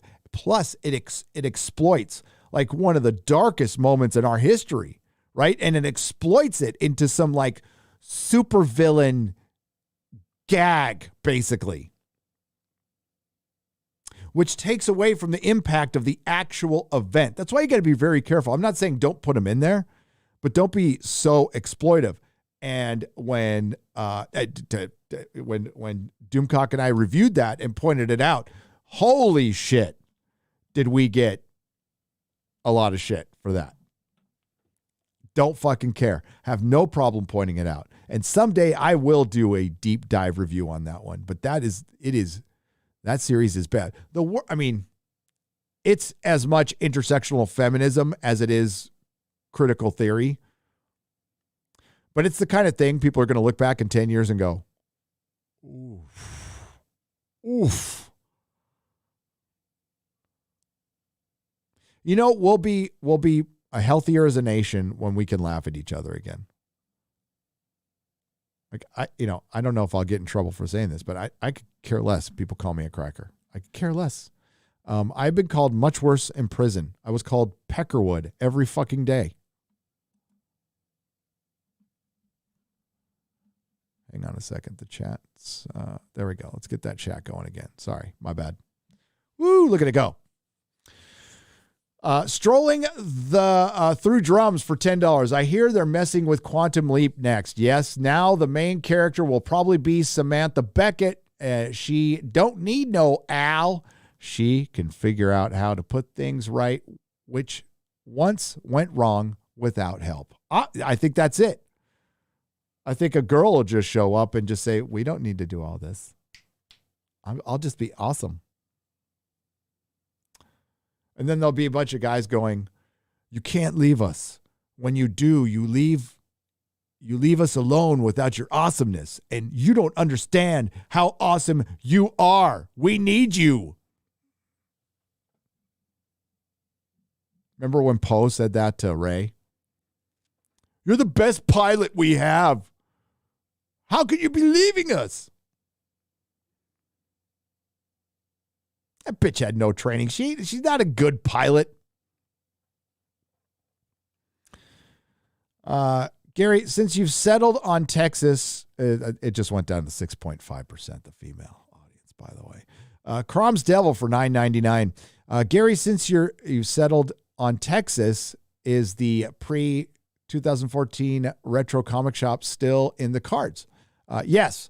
I am just one state up in Tulsa and would love to drop some cash when you open up. It is in the cards. It is absolutely in the cards.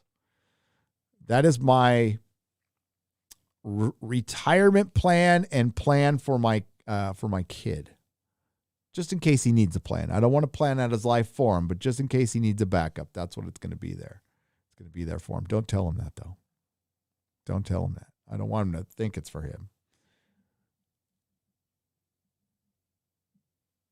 At this point, I am done with Star Wars. I am done with Star Wars fans cheering for a hope of a retcon and every stupid reference ignoring horrible story.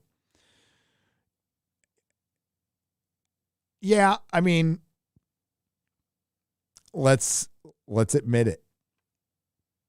Star Wars in the 11th hour saved their ass.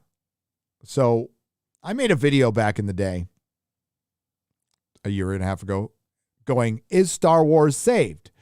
And what I meant was Star Wars was saved for Disney, not for the fans. It was saved for Disney. Absolutely saved. In the 11th hour when all looked,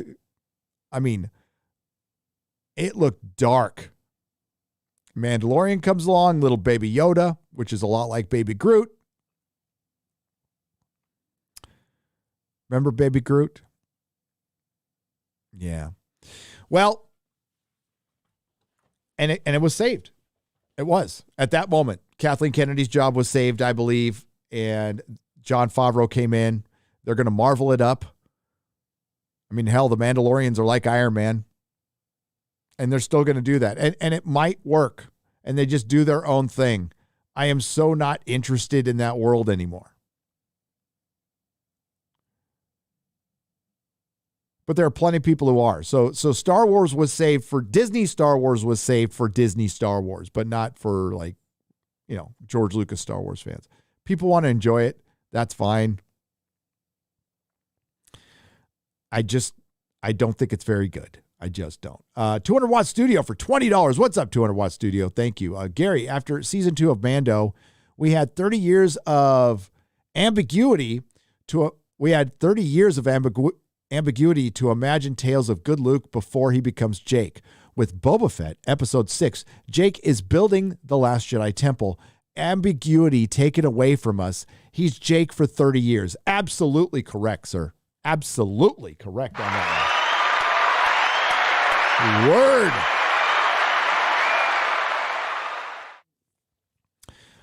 Magic Kel for $8.99. Good luck with the move. Thank you. I appreciate that. And I appreciate you, 200 Watt Studio. Been around for a long time, the 200 Watt Studio. Long time. Hail. Yeah, that ambiguity was key because I think it was dumb. If you want to ask me, I think it was dumb. I think they should have kept the ambiguity there. That way, people could still do their rumors and speculate, and Disney just fucking wins. They just straight up win because people are talking about Star Wars all the time. Now, I mean, there's people who are going to still go ahead and do it, but some aren't. Some are just like, every time they do something like this, there's more and more people that are just out. And nothing changes until it crashes and burns. It's a long way from crashing and burning. It still makes enough money. And like I said, it's a revenue stream and it's a pretty good one for them and they need it. They really fucking need it right now. But there is turmoil behind the scenes at Disney. Like without a doubt, there's turmoil. The Book of Boba Fett not playing well to the hardcore fans, like even Star Wars Theory. He's going to probably turn around and say, well, some parts were good, but I was watching him live for a minute last night. And he said it felt flat. Because it was flat. It's really bad storytelling. That Vespa crew is cringe. There was a bunch of people walking in from the desert. So much stuff didn't make sense. There's no connective tissue between scenes. You know what it reeks of? Jar Jar Abrams and bad reboot. And I know they don't have fucking anything to do with this, but maybe the imprint of bad reboot has been left on Lucasfilm. There are a lot of bad reboot people there. So I think that imprint is there. And that imprint is, it's all about getting people's attention. It doesn't matter how we get attention. It doesn't need to have connective tissue as long as somebody's chirping about it on Twitter. All style, no substance. Andre CR for 2,500 Martian pesos. Batman is going to flop, calling it right now. Feels like Batman is the last white dude that needs to be replaced. I don't know if it's going to be flop. I don't know. I think the hype is pretty high, so it'll have a good first weekend. And yeah, I don't know beyond that. I'm working on a video right now,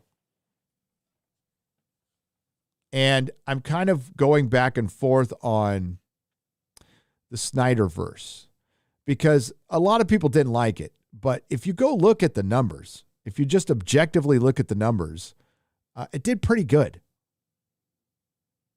It didn't do good as Marvel, but actually a couple movies outperformed some Marvel movies, like Ant-Man, but it didn't like financially do that bad.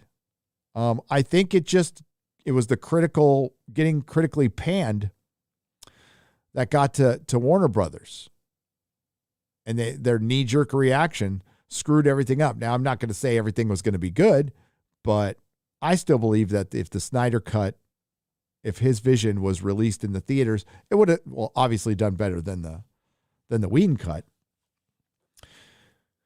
But I was going back and forth on whether that was a murdered franchise. That's kind of a hint of what my video is. I'm like, is this a murdered and I think technically, yes, it's a murdered franchise. It's a murdered franchise. I believe Star Wars is a murdered franchise, even though it's still out there. It's making money. It's treading water. It's making its comics, and it's got its true believers out there.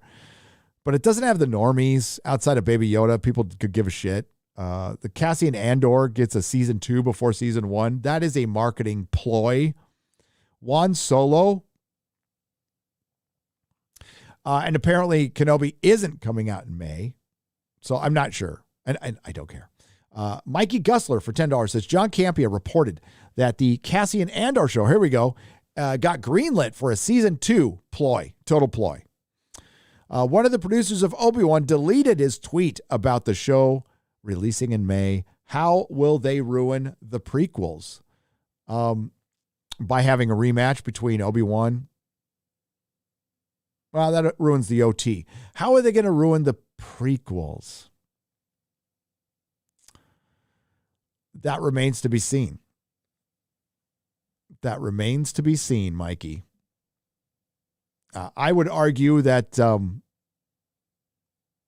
they weren't great to begin with, but they'll find a way to ruin it. I think Anakin and Obi-Wan meeting again, I think it takes away from their final battle. So I think that hurts the prequels. Off the top of my head. Jeff the Handyman for $5 says, just wanted to drop this and say, hail Gary, and hail to you. Thank you very much. I appreciate it, Jeff the Handyman. Vasidius, I got a theory I want to run by you. Do you think Iger getting booted from Disney had anything to do with Epstein? That news was breaking around the same time. His island was less than a half a mile from Disney cruises for 20 years. There was a lot of rumors, a lot of smoke, little bit of smoke around that one. Maybe. Is Iger still running for office? That's the question. I don't think he is. And he really wanted to.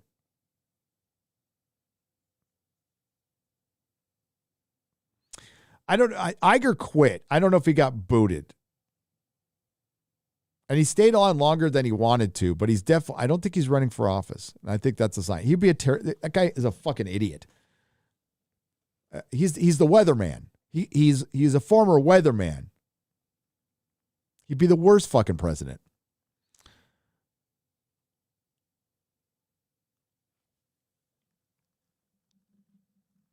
You guys are beautiful people. Thank you very much.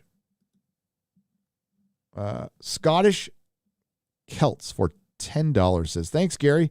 Really appreciate it. Gonna grab a win, dude. It's en route. Excellent. Appreciate you. Zenzi Biscuit for $3. Holt Coiler was born as a Collier. I know I can pronounce his last name. Collier was born as a slave in Texas during the Civil War. He was with the 9th Texas Cavalry. He was also the man who found the bear that Teddy Roosevelt refused to shoot. Holt is on the back of my Dixie Outfitters hoodie, and I honor him. Hail, Zenzi Biscuit. We honor him too.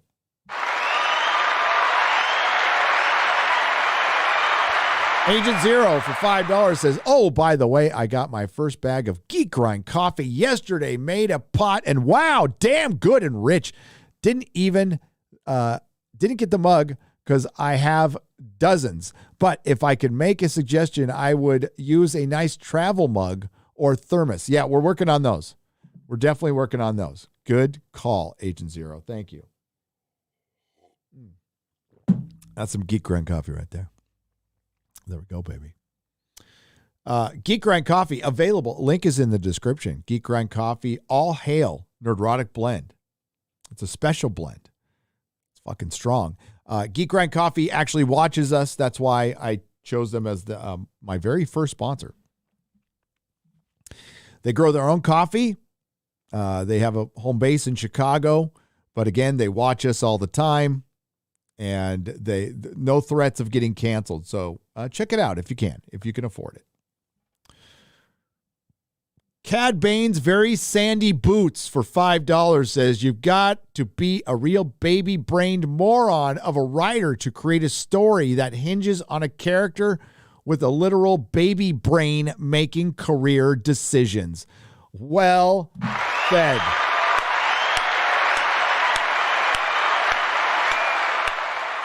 So, yeah, how fucked up is that? He can't even talk. So you're telling a 2-year-old, pick the rattle or the sword. Pick the rattle or the sword, you little shit. Oh, don't goo goo gaga me. You're 2.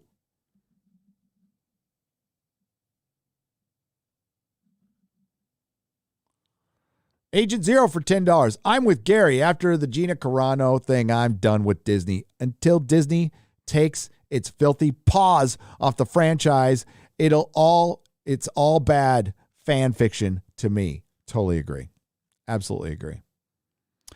Johnny Matrix, thank you, Agent Zero. Johnny Matrix for $10 says, welcome to tech. I read that one. So Cody S says, oh, I read that one too. So let's get down here.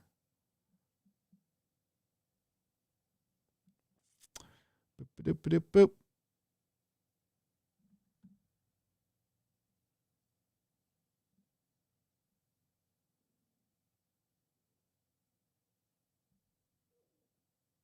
All right. How long have we been going? Good. Excellent. Excellent timing here. Yeah, this was like last minute one, by the way. And it's going to be like that until I get to, I think I can show you some pictures of the studio. Would you like to see that? Would you like to see that? Let's look at some pictures of the studio.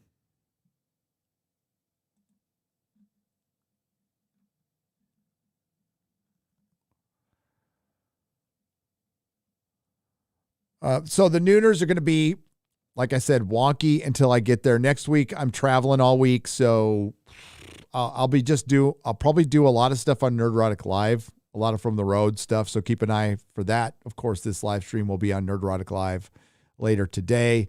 I apologize, the stuff isn't on Spotify yet. We'll get something figured out within the week to get it back on iTunes and Spotify for those of you who do listen, because I know a bunch of you do.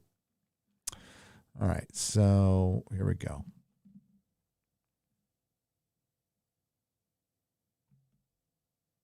Why is that way over there?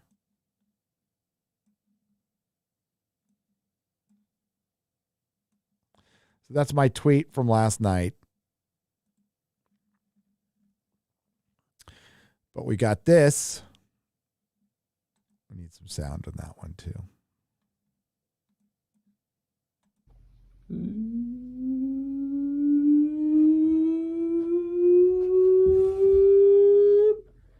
It's done.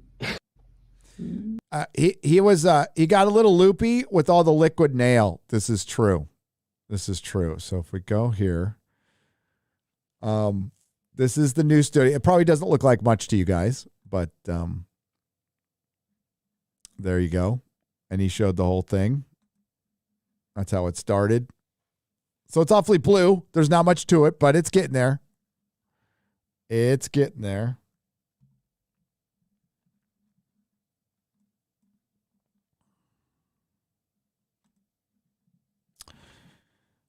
Oh, I can't believe this trailer, man. The comments are something else, though. All right, so Babylon 5. Poor Babylon 5.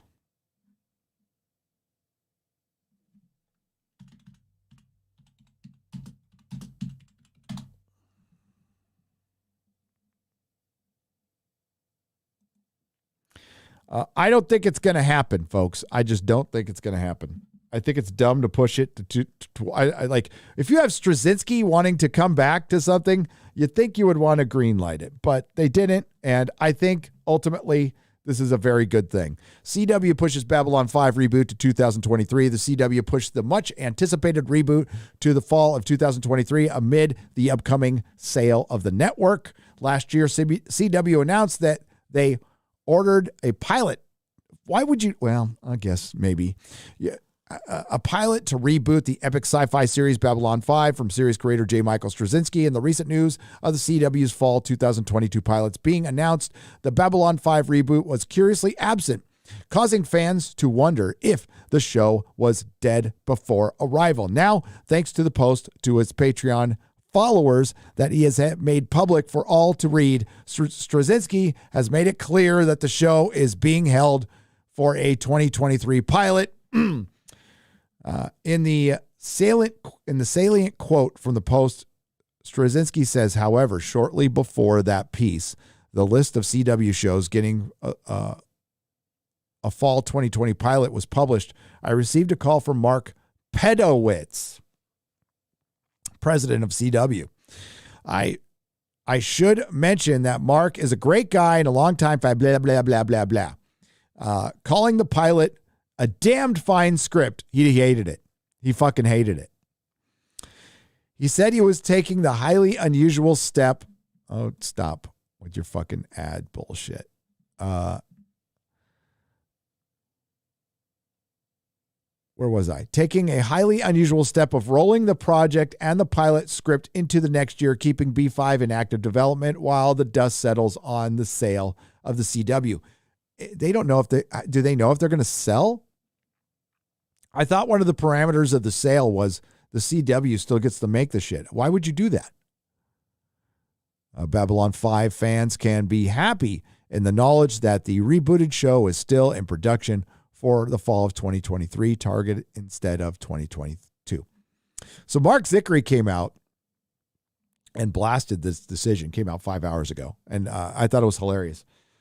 He's making his own show called Space Command. I think that's the best way to go. I think just do your own fucking thing. And he's actually doing it. Like, he's producing an entire series of television. It's crowdfunded. He's calling his own shots. And if nobody picks it up, he can release it on a DVD or something like that.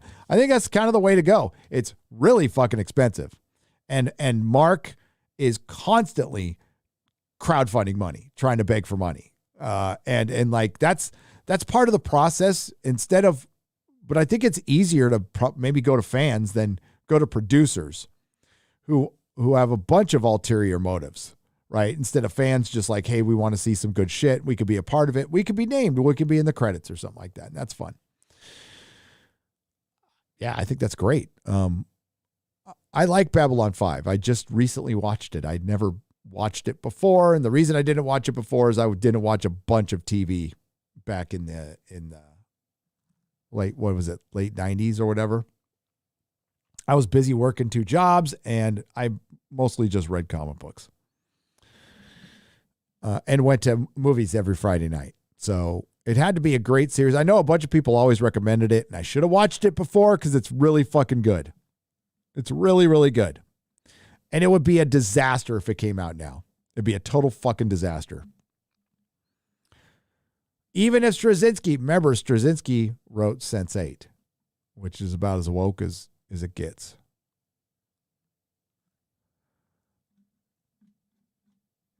Fuck Movie Web, by the way. Hacks.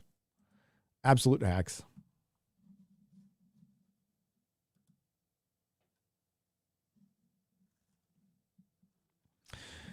Channel Surf for $10 says, hey, Gary, sent you an email with my cell number. Text me with the time you want me to meet in Burbank tomorrow. Thanks. I will let you know. I might have to change that last minute to Thursday. To Sunday. Depends on how much I get done today. My schedule got thrown off a bit, and I've got a video that needs to drop before I do anything. And we're waiting to hear from Perry on that one. So I'm kind of on hold right now. So, yeah, I was going to go look at a comic collection on Thursday morning. That's for sale. So I might move it to Sunday. I'll let you know, Channel Surf. Thank you for the $10. And I don't know if you have my number or not. I'll respond with my number. Thanks, buddy.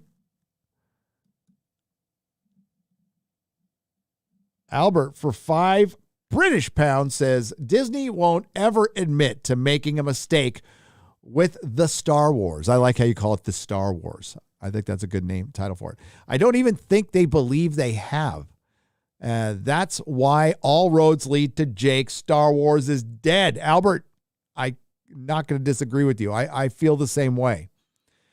I feel like Favreau, I think, recognizes they've made a ton of mistakes, and he just doesn't tell them. He tells them in a way like, I would have done this differently, but it's fine.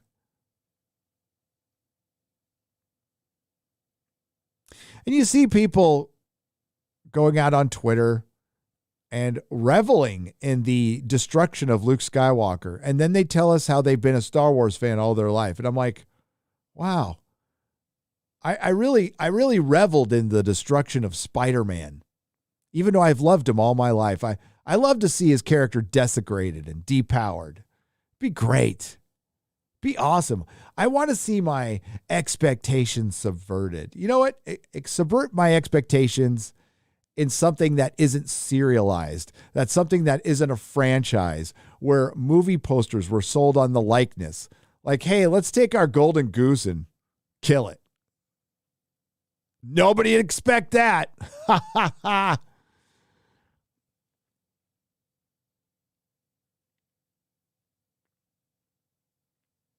86 saying God, you tweeted something on Twitter. I'll check it out. Hang on. I'll see if I can find it. Do you have the same handle?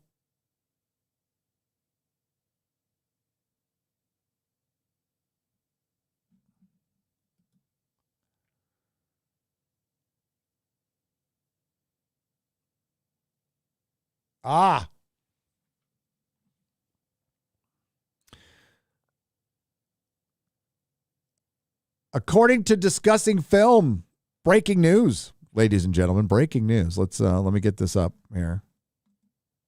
Lady Greymaster tweeted this at me. According to Discussing Film, ladies and gentlemen, the film and gaming rights for The Lord of the Rings and The Hobbit are up for sale. Well, I'm sure Amazon is going to buy them. I'm sure this was all part of the plan. I don't know why they'd be up for sale now. That's so weird.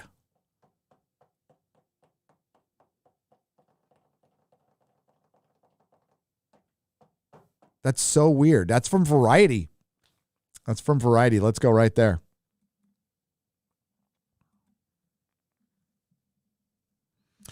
Holy shit. Lord of the Rings and The Hobbit film and gaming rights are up for sale exclusive. Hollywood is about to stampede into Middle-earth an array of movie, merchandising, gaming, and live-action rights of The Lord of the Rings and The Hobbit and other titles from the author of J.R.R. Tolkien are coming up for auction now that the Saul Zaentz company has decided to sell its Tolkien holdings.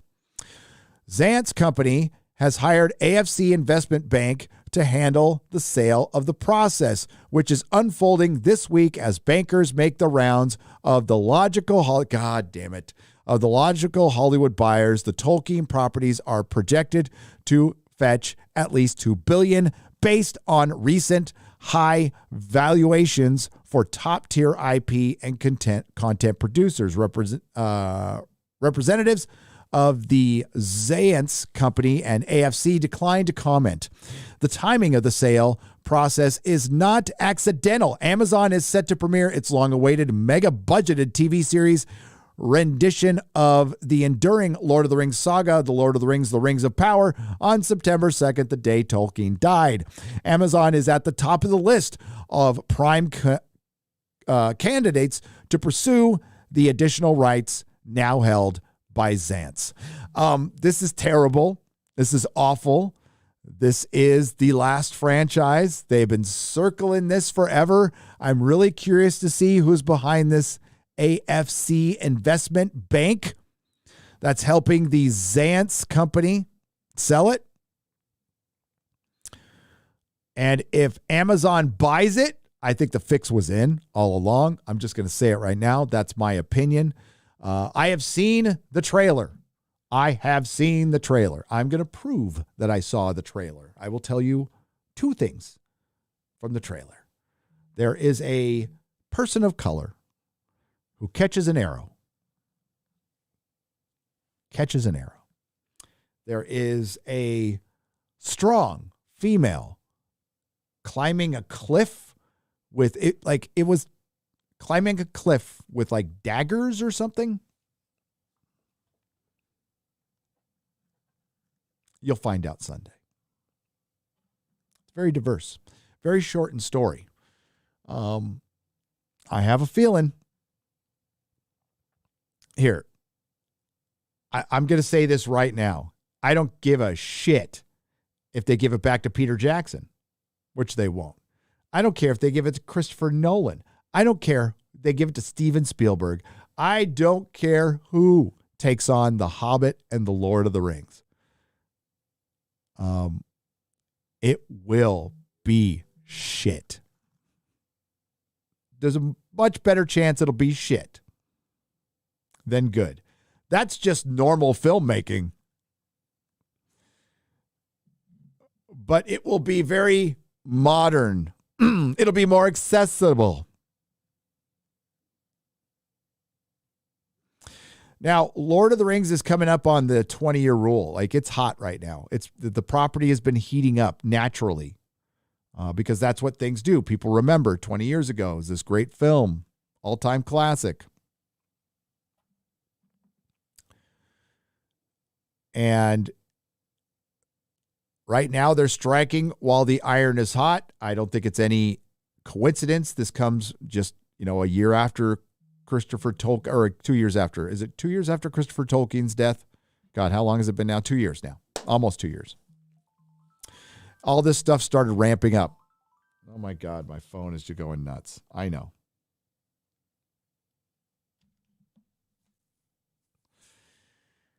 Yeah. I'm probably going to have to make a quick video on this. But all I can say is, oh shit.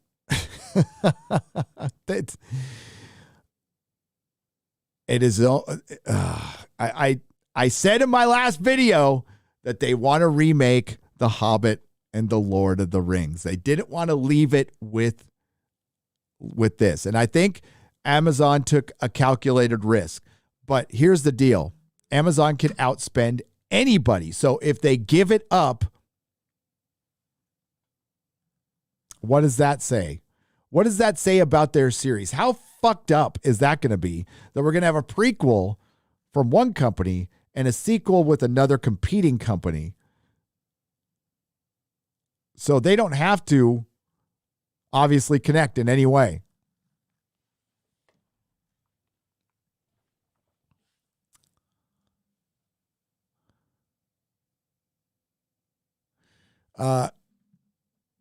I want to read this one. Weird how 20 years ago, or even seven, when The Last Hobbit came out, you could have a movie without black indigenous hobbits and black people could still enjoy it. And this is progress. Craig, we are regressing. We are regressing because we are a more divided nation than we were even 7 years ago. All right. I'm sorry this was all blown out here. Can you still read that? Yeah, you could still read it. No.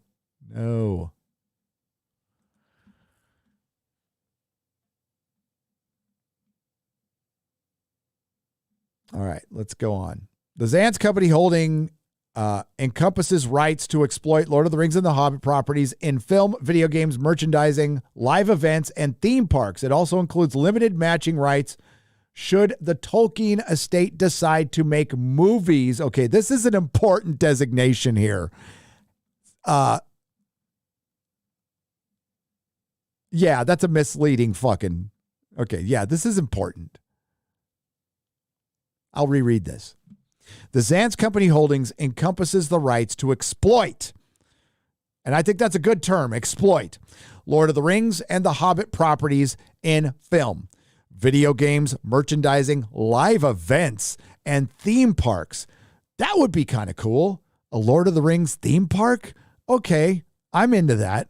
It also includes limited matching rights should the Tolkien estate decide to make movies or other content based on 2 compilations of Tolkien writings that were published after his death in 1973, The Silmarillion and The Unfinished Tales of Numenor and Middle-earth. Warner Brothers also maintains some development rights to The Lord of the Rings, though its ownership of New Line Cinema. New Line had massive global box office hits and Oscar wins with the director Peter Jackson's trilogy Fellowship of the Ring, 2001, The Two Towers, blah, blah, blah. Last year announced plans for an anime theatrical feature to produce with New Line and Warner Brothers Animation, which I'm kind of looking forward to, The Lord of the Rings, The War of the Rohirrim. But it's understood that if the Zantz company view substantial live-action film rights reverted back to them last year as in part because of Warner Brothers had not been actively developing a new Lord of the Rings and related content. That development plus the anticipation for the new Amazon series was enough to convince Zantz company that the time was ripe for a sale. Warner Brothers declined to comment, but it believes that the studio and Zantz companies are already at odds over the control when it comes to Lord of the Rings and The Hobbit's rights, which have been the subject of extensive litigation over the years. Yes, Warner Brothers, which is currently in transition. Everything's in transition in Hollywood. So they're going to fight this. They're going to say they have the rights.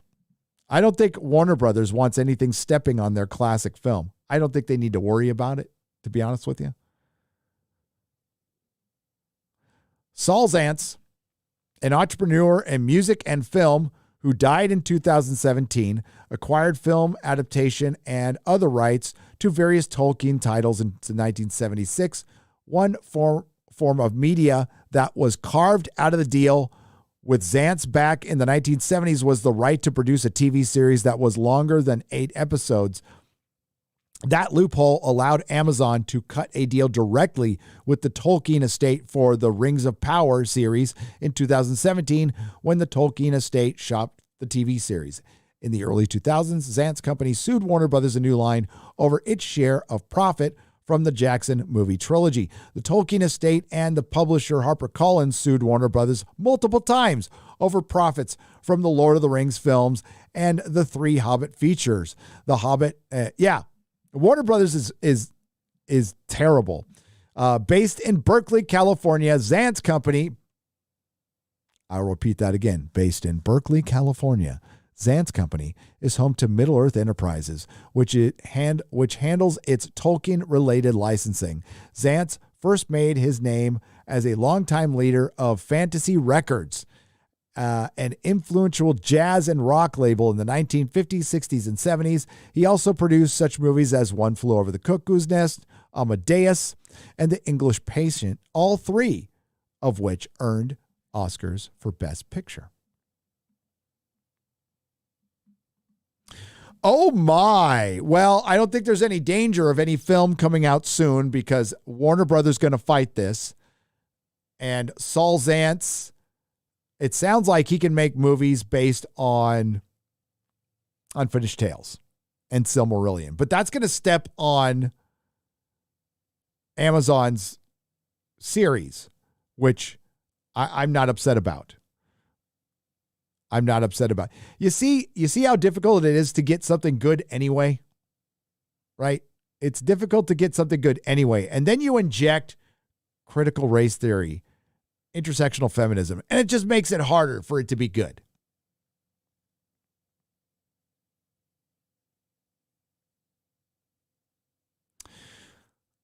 So it'll be interesting. This is big news. I'll have to change the title of the live stream. All right, let's get to you guys. Yeah, shake my head. I feel you. I feel you. Just leave shit alone. Make something new. I'm thankful now. I'm grateful that they've abandoned Conan. Like we've heard something is in development, and that might happen. I'll believe it when I see it. But just right now, just abandon it. Just fucking leave it alone. Elric. They won't touch Elric. Good. The Witcher. They fucked up in the second season. I'm just going to say it. They fucked it up in the second season. They did.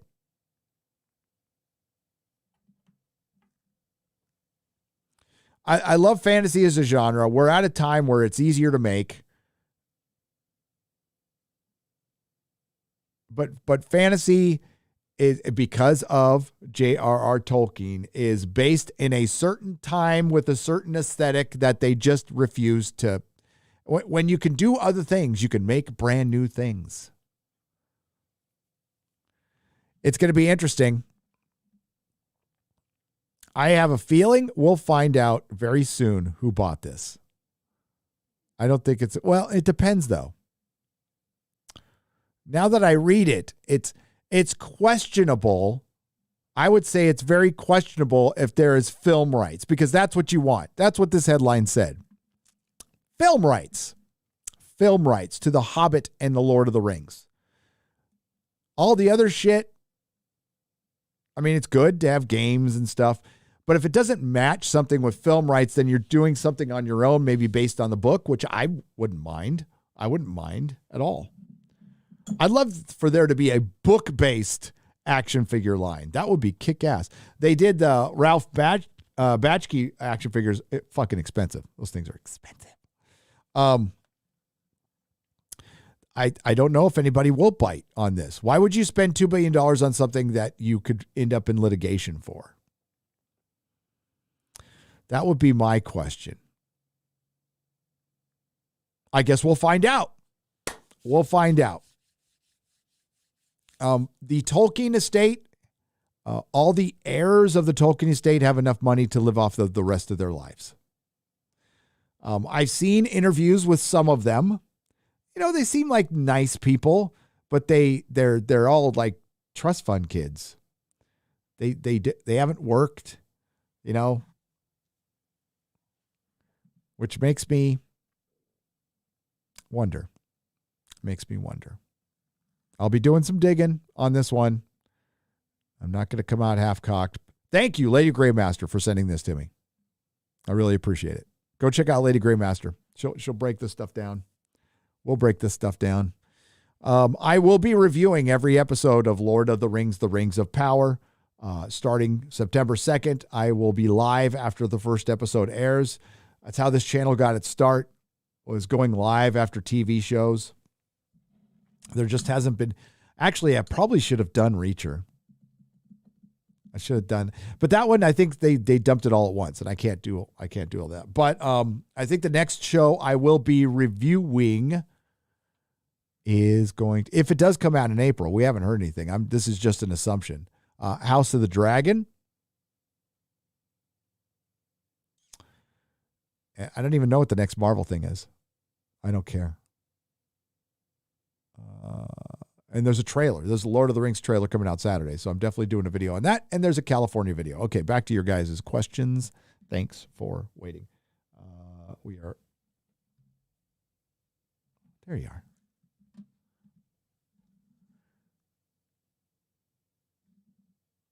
Or maybe we could crowdfund. That's what Lady Greymaster was. I think $2 billion's a little beyond my crowdfunding capabilities.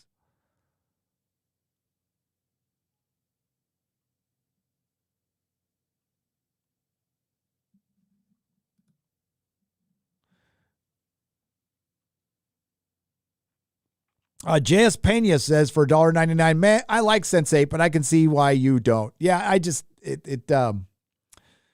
the characters, I didn't like any of the characters, and I'm a very character-driven person. I need to like characters. It can't be just plot things happening with people. I need to kind of give a shit.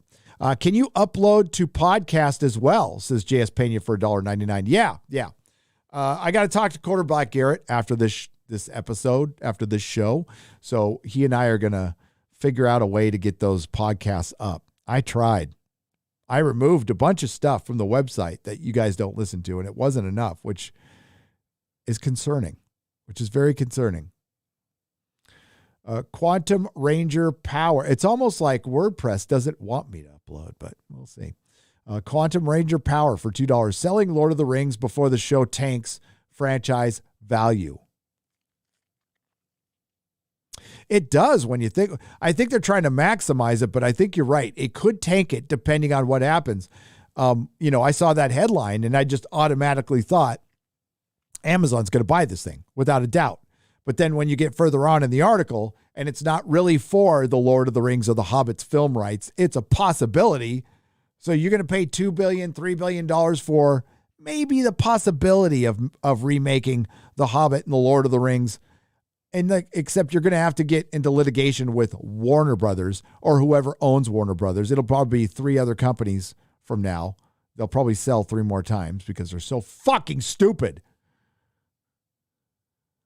Paint Chips for $19.99 says, gonna take a lot of sound baffling with all the reflective concrete, but I look forward to my Nerdrotic painting getting the overheat, the strangeness of the streams.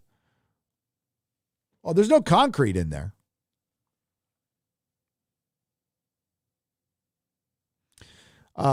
Paint Chips, those are sound pads. I don't know if I'm misunderstanding you, if you're misunderstanding me, but those are foam, like in here. Those are foam sound pads or soundproofing pads. Sound pads, foam soundproofing pads. Kelly Johnson for $2 says Gary fears Az. Do I? No. Az is my boy. Star Wars died when George put it on the shelf and concentrated on Indiana.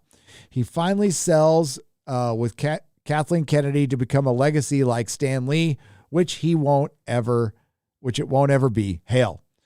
Misha Gingered Sparky for $6.99 Canadian. You're right. I think that's how he envisioned it, and it just didn't happen that way. Kathleen Kennedy didn't want to be George's spokesperson. She wanted to be in charge. She took the power and ran. And she sucked at it miserably. Same Twitter handle. Also, I sent it to your DM. Says 860 saying gone. Okay, so let's take a look.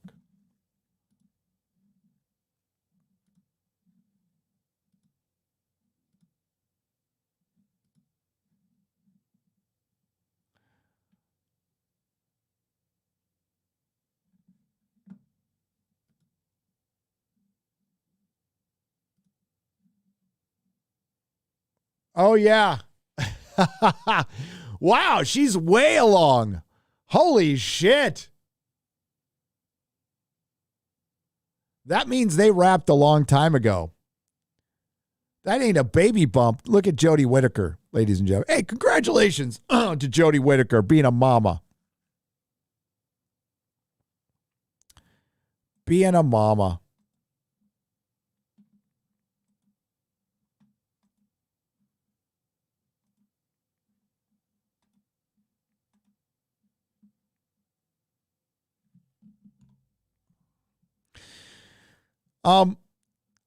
They said, I heard she was pregnant and she had a baby bump, but that ain't a baby bump, dude. She's months along. She is months and months along. I don't think she's going to be in the special unless she pops out the kid, gets in shape, and comes back in it. I don't think she's going to be in the special. I could be wrong. Congratulations to the first female doctor played by Jodie Whittaker, who we will lovingly call Dr. Karen, on being a mama. Are you a gender neutral mom or are you an actual mom? Are you going to have a gender reveal party for your little baby, my unsolicited advice, don't put that shit on your kid, or you're going to have a crazy Hollywood entertainment kid who with lots of rehab bills by the time they're 14 years old. But best of luck to your kid, really. Seriously, don't put that shit on him, though, Jody. Don't put that shit on him.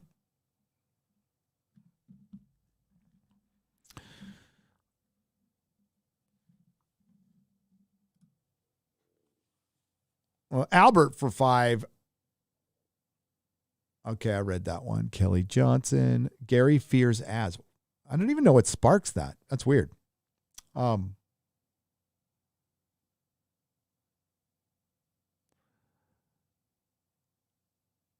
right, we got those in there. I'm just trying to make sure we got them all before I... Caligula for $20. Gary doesn't fear as. He only fears as gorgeous looks. Well, I'm jealous. I mean, if that's what you're saying, I'm jealous. Yes, I'm jealous. I wish I had those good looks. Of course. He's the meat of Friday Night Tights. Like, he is there to be objectified. Sexy motherfucker. They're trying to dump the film rights before Amazon series makes it a worthless... okay, that's what maybe the other guy said. Yes. They're trying to dump the film rights before Amazon makes it worthless, as all our favorite IPs, trust me, the timing proves that their last chance to cash in. Agent Zero, you might not be wrong.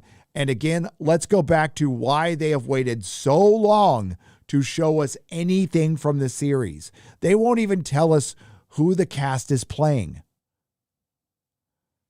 So it's supposed to be a slow rollout. The thing is, nobody's going to know who these fucking characters are outside of Galadriel and Elrond. Nobody's going to know who fucking anybody is. I don't know if Arwen's going to be in it or not. But how many people know that her name is Arwen? Let's be real. How many people actually know what her name is? They just go, Liv Tyler. She's A-Win or R-Win or I-Win or E-Win or somebody. That's what most people think. Okay, so let's be real. I think they know they have a turd. And there was tons of rumors from before that they fired the season 1 writing staff, which was filled with people like from Breaking Bad. We don't even know who's still there. That initial teaser trailer where it showed all the people working on it, half those people are gone. Half of them are gone, including Tom Shippey. So I saw the trailer.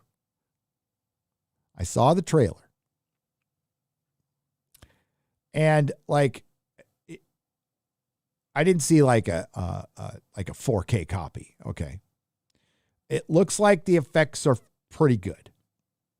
They weren't polished yet, but it looks like those are good. First thing you see is what I believe was it's something with pointy ears. I didn't see at what size it was. Okay. But a person of color with pointy ears catching an arrow. And then a woman in, I believe, armor, like I said, climbing a mountain, like a cliff. It's kind of, it takes you back to where the Nazgul were buried in The Hobbit. I don't know if it's connected to that, but it made me think of that. Agent Zero, Caligula, bless your hearts. We've got a $50 super chat from the Grizzly.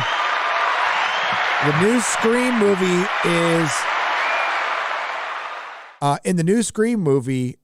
The new Scream movie is work. No black person dies. The killer in Scream is a toxic fan. Good news. They mention Geeks and Gamers and having Rian Johnson every Friday night.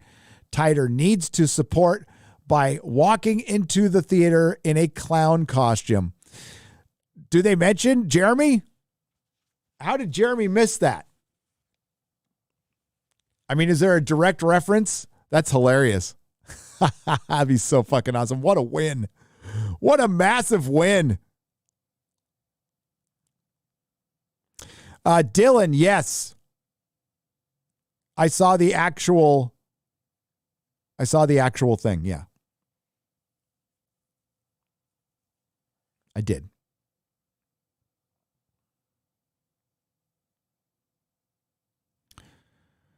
It doesn't really tell you much. Female Hobbit.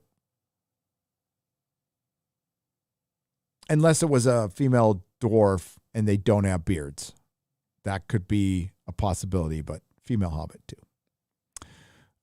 As said, it's diverse, inclusion, diverse, inclusion. Lord of the Rings of power.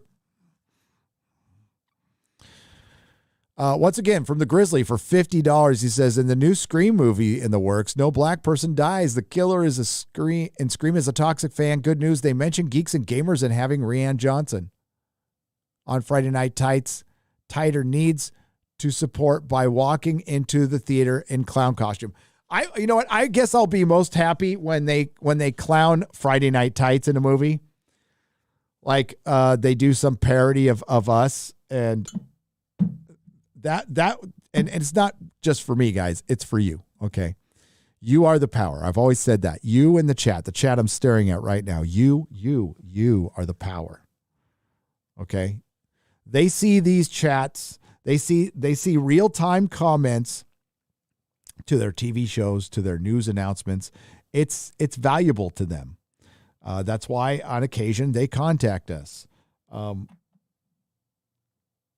But like I don't care about that.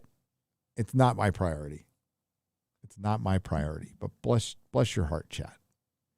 You guys are the power. And that's what they freak out about. And they should. They should.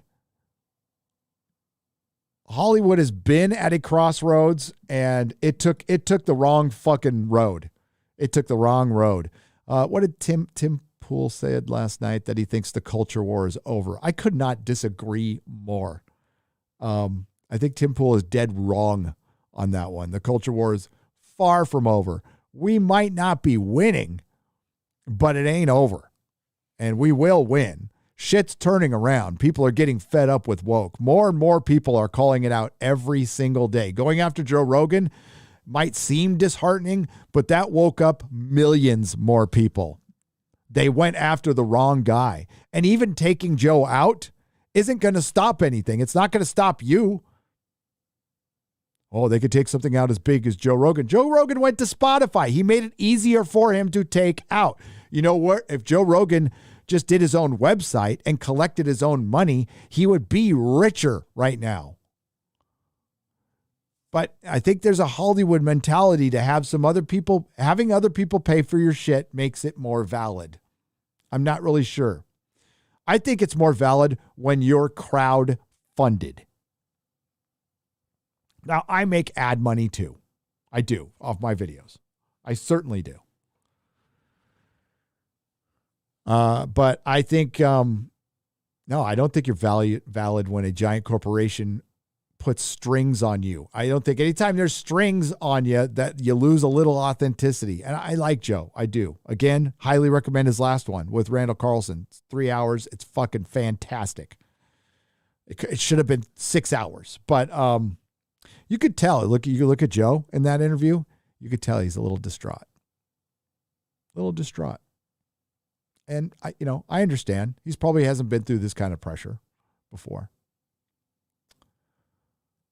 Try getting interrogated by 4 ATF agents for 4 hours if you want to feel pressure. When you're 19.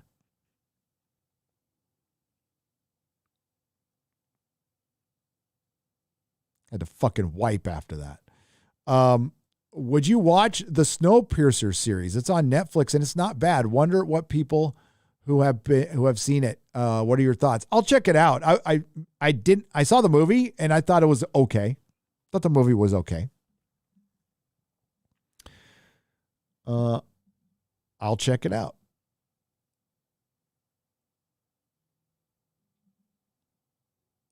Okay. My daughter is Arwen Evenstar. Says Tyrannus Cygnus for $2. My son is Logan Tiberius. I dig Arwen as a character in the movie. Totally, completely everything that she does is made up and she takes other characters' stuff. Don't care. I liked it in the movie. Gary should fight for Lord of the Rings rights like he did in Prison Brawls. Well, Kelly Johnson, I don't necessarily think that might be the best plan of action because I was exactly 50% on my Prison Brawls. I was 5 for 5. Yeah. I was batting 500. I guess that sounds good, but it's not.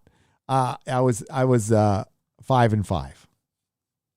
5 losses. 5 narrow victories.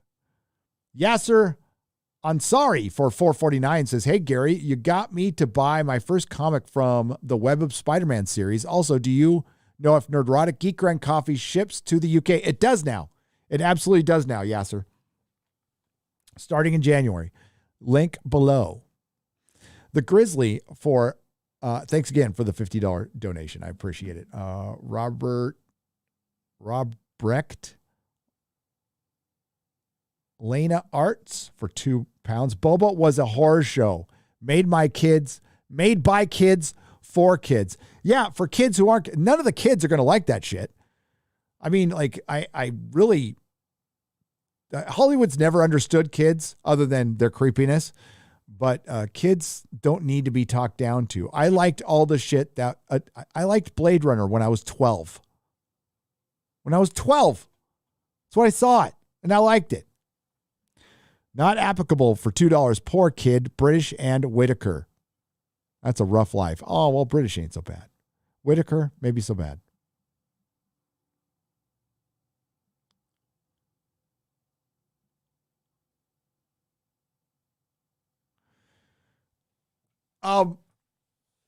As storyteller Nyland for $50, have you figured out why and then it's ... Doomcock and others were praising Boba Fett and the Sword? I mean, just different taste, I think. That's all. I think they saw some value in it. And that's their prerogative. Absolutely their prerogative. I didn't, but I mean, they watched it and I didn't. So that's the big difference. So they have more context than I do because I didn't watch the entire series. I refused to watch the entire series. I just dipped in for the Luke Skywalker. I dipped in on the 5th episode and I watched most of that one. I watched all of the 6th. And then on the 7th, I just went to the Grogu parts and I just I took my little cursor and I skimmed through it. And I watched Boba Fett and Cad Bane fight for like 2 seconds. And that's how much I didn't care. And then I went right back to watching Reacher, which I liked, which like I wasn't paying attention to all the episodes. So I just went back and just repeated them until I felt like I got through I think I watched the 4th episode like 3 times, but I was like in my bathroom packing shit, so I wasn't getting it all. Reacher, I can give you a thumbs up on that one. I wouldn't say like 2 thumbs up. I wouldn't say like, you got to see it. It's the greatest thing ever. It's just good. It's good. I think it's pretty like normal good. I think the guy that got playing Reacher is a good lead. I think and Reacher's supposed to be like this giant guy, right? I think that was the criticism for the Tom Cruise movies, which I didn't see because I'm not the biggest fan of Tom Cruise. But Reacher, thumbs up. Book of Boba Fett finale. It was disappointing to most people that I could see. Some people were like, it's the greatest thing I've ever seen. And that's fine. That's fine. But as far as other YouTubers reviewing it, that is their prerogative, obviously, and it's their opinion. And they have a better context of it than I do because they watched it. I didn't. I'm not reviewing it. I stand with Gina Carano. That has not changed. J.S. Pena. I already answered that one. All right. We good. All right. I'm going to dip. Wait. Let's get this $19.99 right here from Vasidius for $19.99. Did some quick checking. ACF Investment Bank has done multiple deals with Amazon. One, they repped Anchorage Capital Group. Anchorage Capital Group was the largest investor of MGM. They made $2 billion in the sale to Amazon, which is still, Vasidius, correct me if I'm wrong, which is still needs to be approved by the government. I think this is all an attempt for them to get all the rights to Lord of the Rings, and Amazon could fight Warner Brothers. Amazon could fight Warner Brothers. If I was Amazon, I would just go, we'll give you a little piece of the pie. We'll give you like 10%. You guys aren't doing anything anyway. We give you 10%. Shut the fuck up. We're going to make more Lord of the Rings. Then I'm going to get angry. Gina for Friday Night Tights. Gina has an open invitation to Friday Night Tights. I don't know if she's done a big group live stream. I also know she is busy as hell. She is very busy. I don't talk to her. Like, we've exchanged a couple of DMs like over the last 2 years. We're not, I have no idea. I'm just assuming that being, a producer, making multiple movies, she's probably busy as hell. I'd love to have her on, though. Absolutely love to have her on.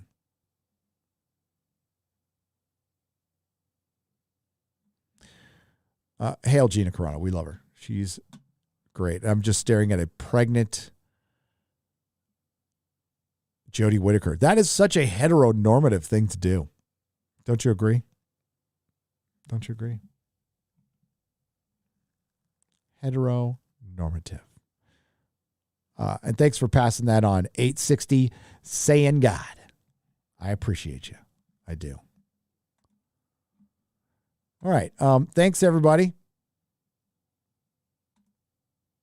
Got to keep this one very short.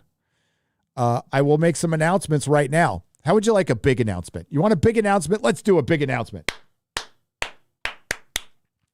Nerdrotic Nooner is going to be 3 days a week. It's going to be in the morning. It's going to be 2 hours long. I don't want to assume anything. If we don't get to every super chat and stuff, we've got a formula we're going to try to use, then that will be done on the weekends. And I'm going as fast as I can on that one. And it's not fast enough, but I'll have more time once I get settled in Texas. In the meantime, going to make more videos.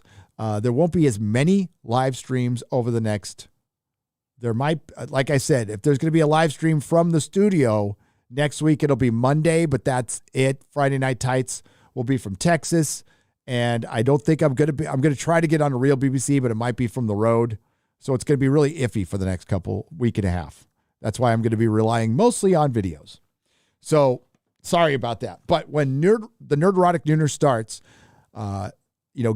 Garrett will be there as my engineer. So he'll be popping in once in a while. There'll definitely be solo ones.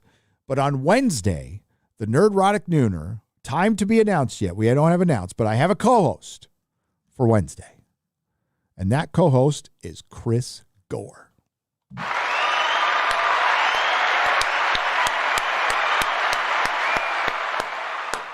Chris Gore is going to be joining me over here. I think he fits in really good with our crowd over here. I don't think I'm wrong. I think Chris Gore is freaking great. And yes, so he'll be joining me for one a week. I'll also do the solo ones too, but he'll be joining me for one a week. It'll be tons of fun, along with the real BBC, along with Friday Night Tights and Nerdrotic at Night. And we got a lot of big plans. I think today's video was delayed because Perry's feeling a little under the weather. So hopefully it'll be done tomorrow. Because I didn't hear from him today. So until next time, thanks to the Modrotics. Thanks to everyone who left a super chat and a donation. You help keep the lights on around here. I'm going to check one more time before I go. They're going to start. I think we'll say March. We'll say March 1st. I'm going to do a bunch before that, once I get settled in Texas, but I have to build the studio out too. So we're going to say early March. That's when we get locked into schedules. And that's when basically Nerdrotic relaunches. It's a relaunch is in March, which will be good timing because I think our first big thing will be the Batman. I will be making videos. I might not have this pretty little background here all the time, The days of this are numbered, very numbered. So thanks again to everyone, Nerdrotics, Super Chatters, donators, everybody who just took the time to listen and enjoy. I appreciate you all. And I will see you on Friday Night Tights with Anthony Cumia. Anthony Cumia from Opie and Anthony from the Cumia, from Compound Media. I almost said something wrong. From Compound Media. I am a proud subscriber of Compound Media. So please enjoy some credits. Thank you all once again. Nerdrotic.com.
sheeple, lazy and evil. For years I've watched y'all allow Donald Trump turn you to crazy people. Where's that freedom eagle when you must need them? You bugging like beetles and lining up gleeful sticking needles in. 2020 was the year that y'all were losing it. Watching smart people I respect turning to lunatics. The rational became irrational. The avenue we travel through will have a few kickbacks will hassle you.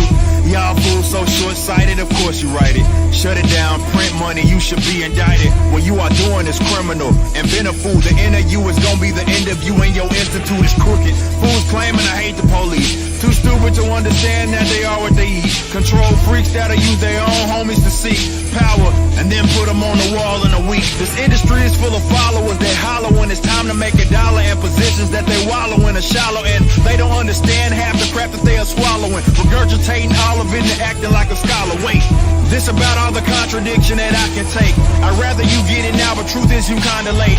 Your silliness is limitless and it would benefit your tendencies if you could just focus a little bit in the roller coaster of emotion that you're going through. Control the pool, I notice you letting it rolling over you.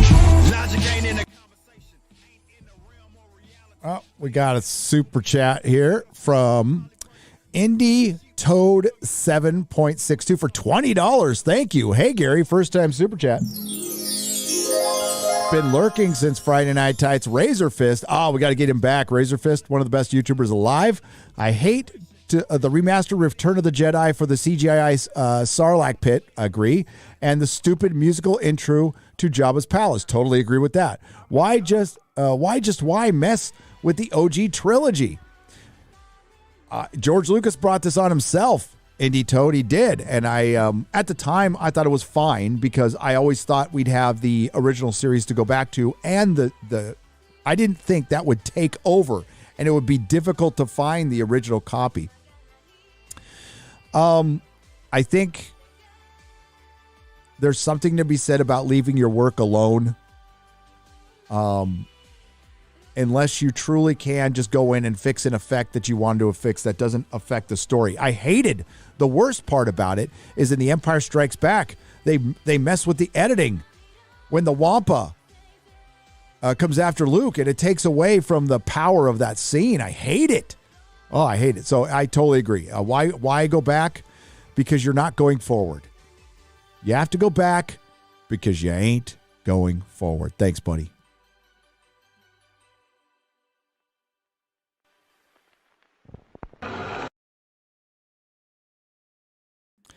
Bye, everyone. Thank you once again.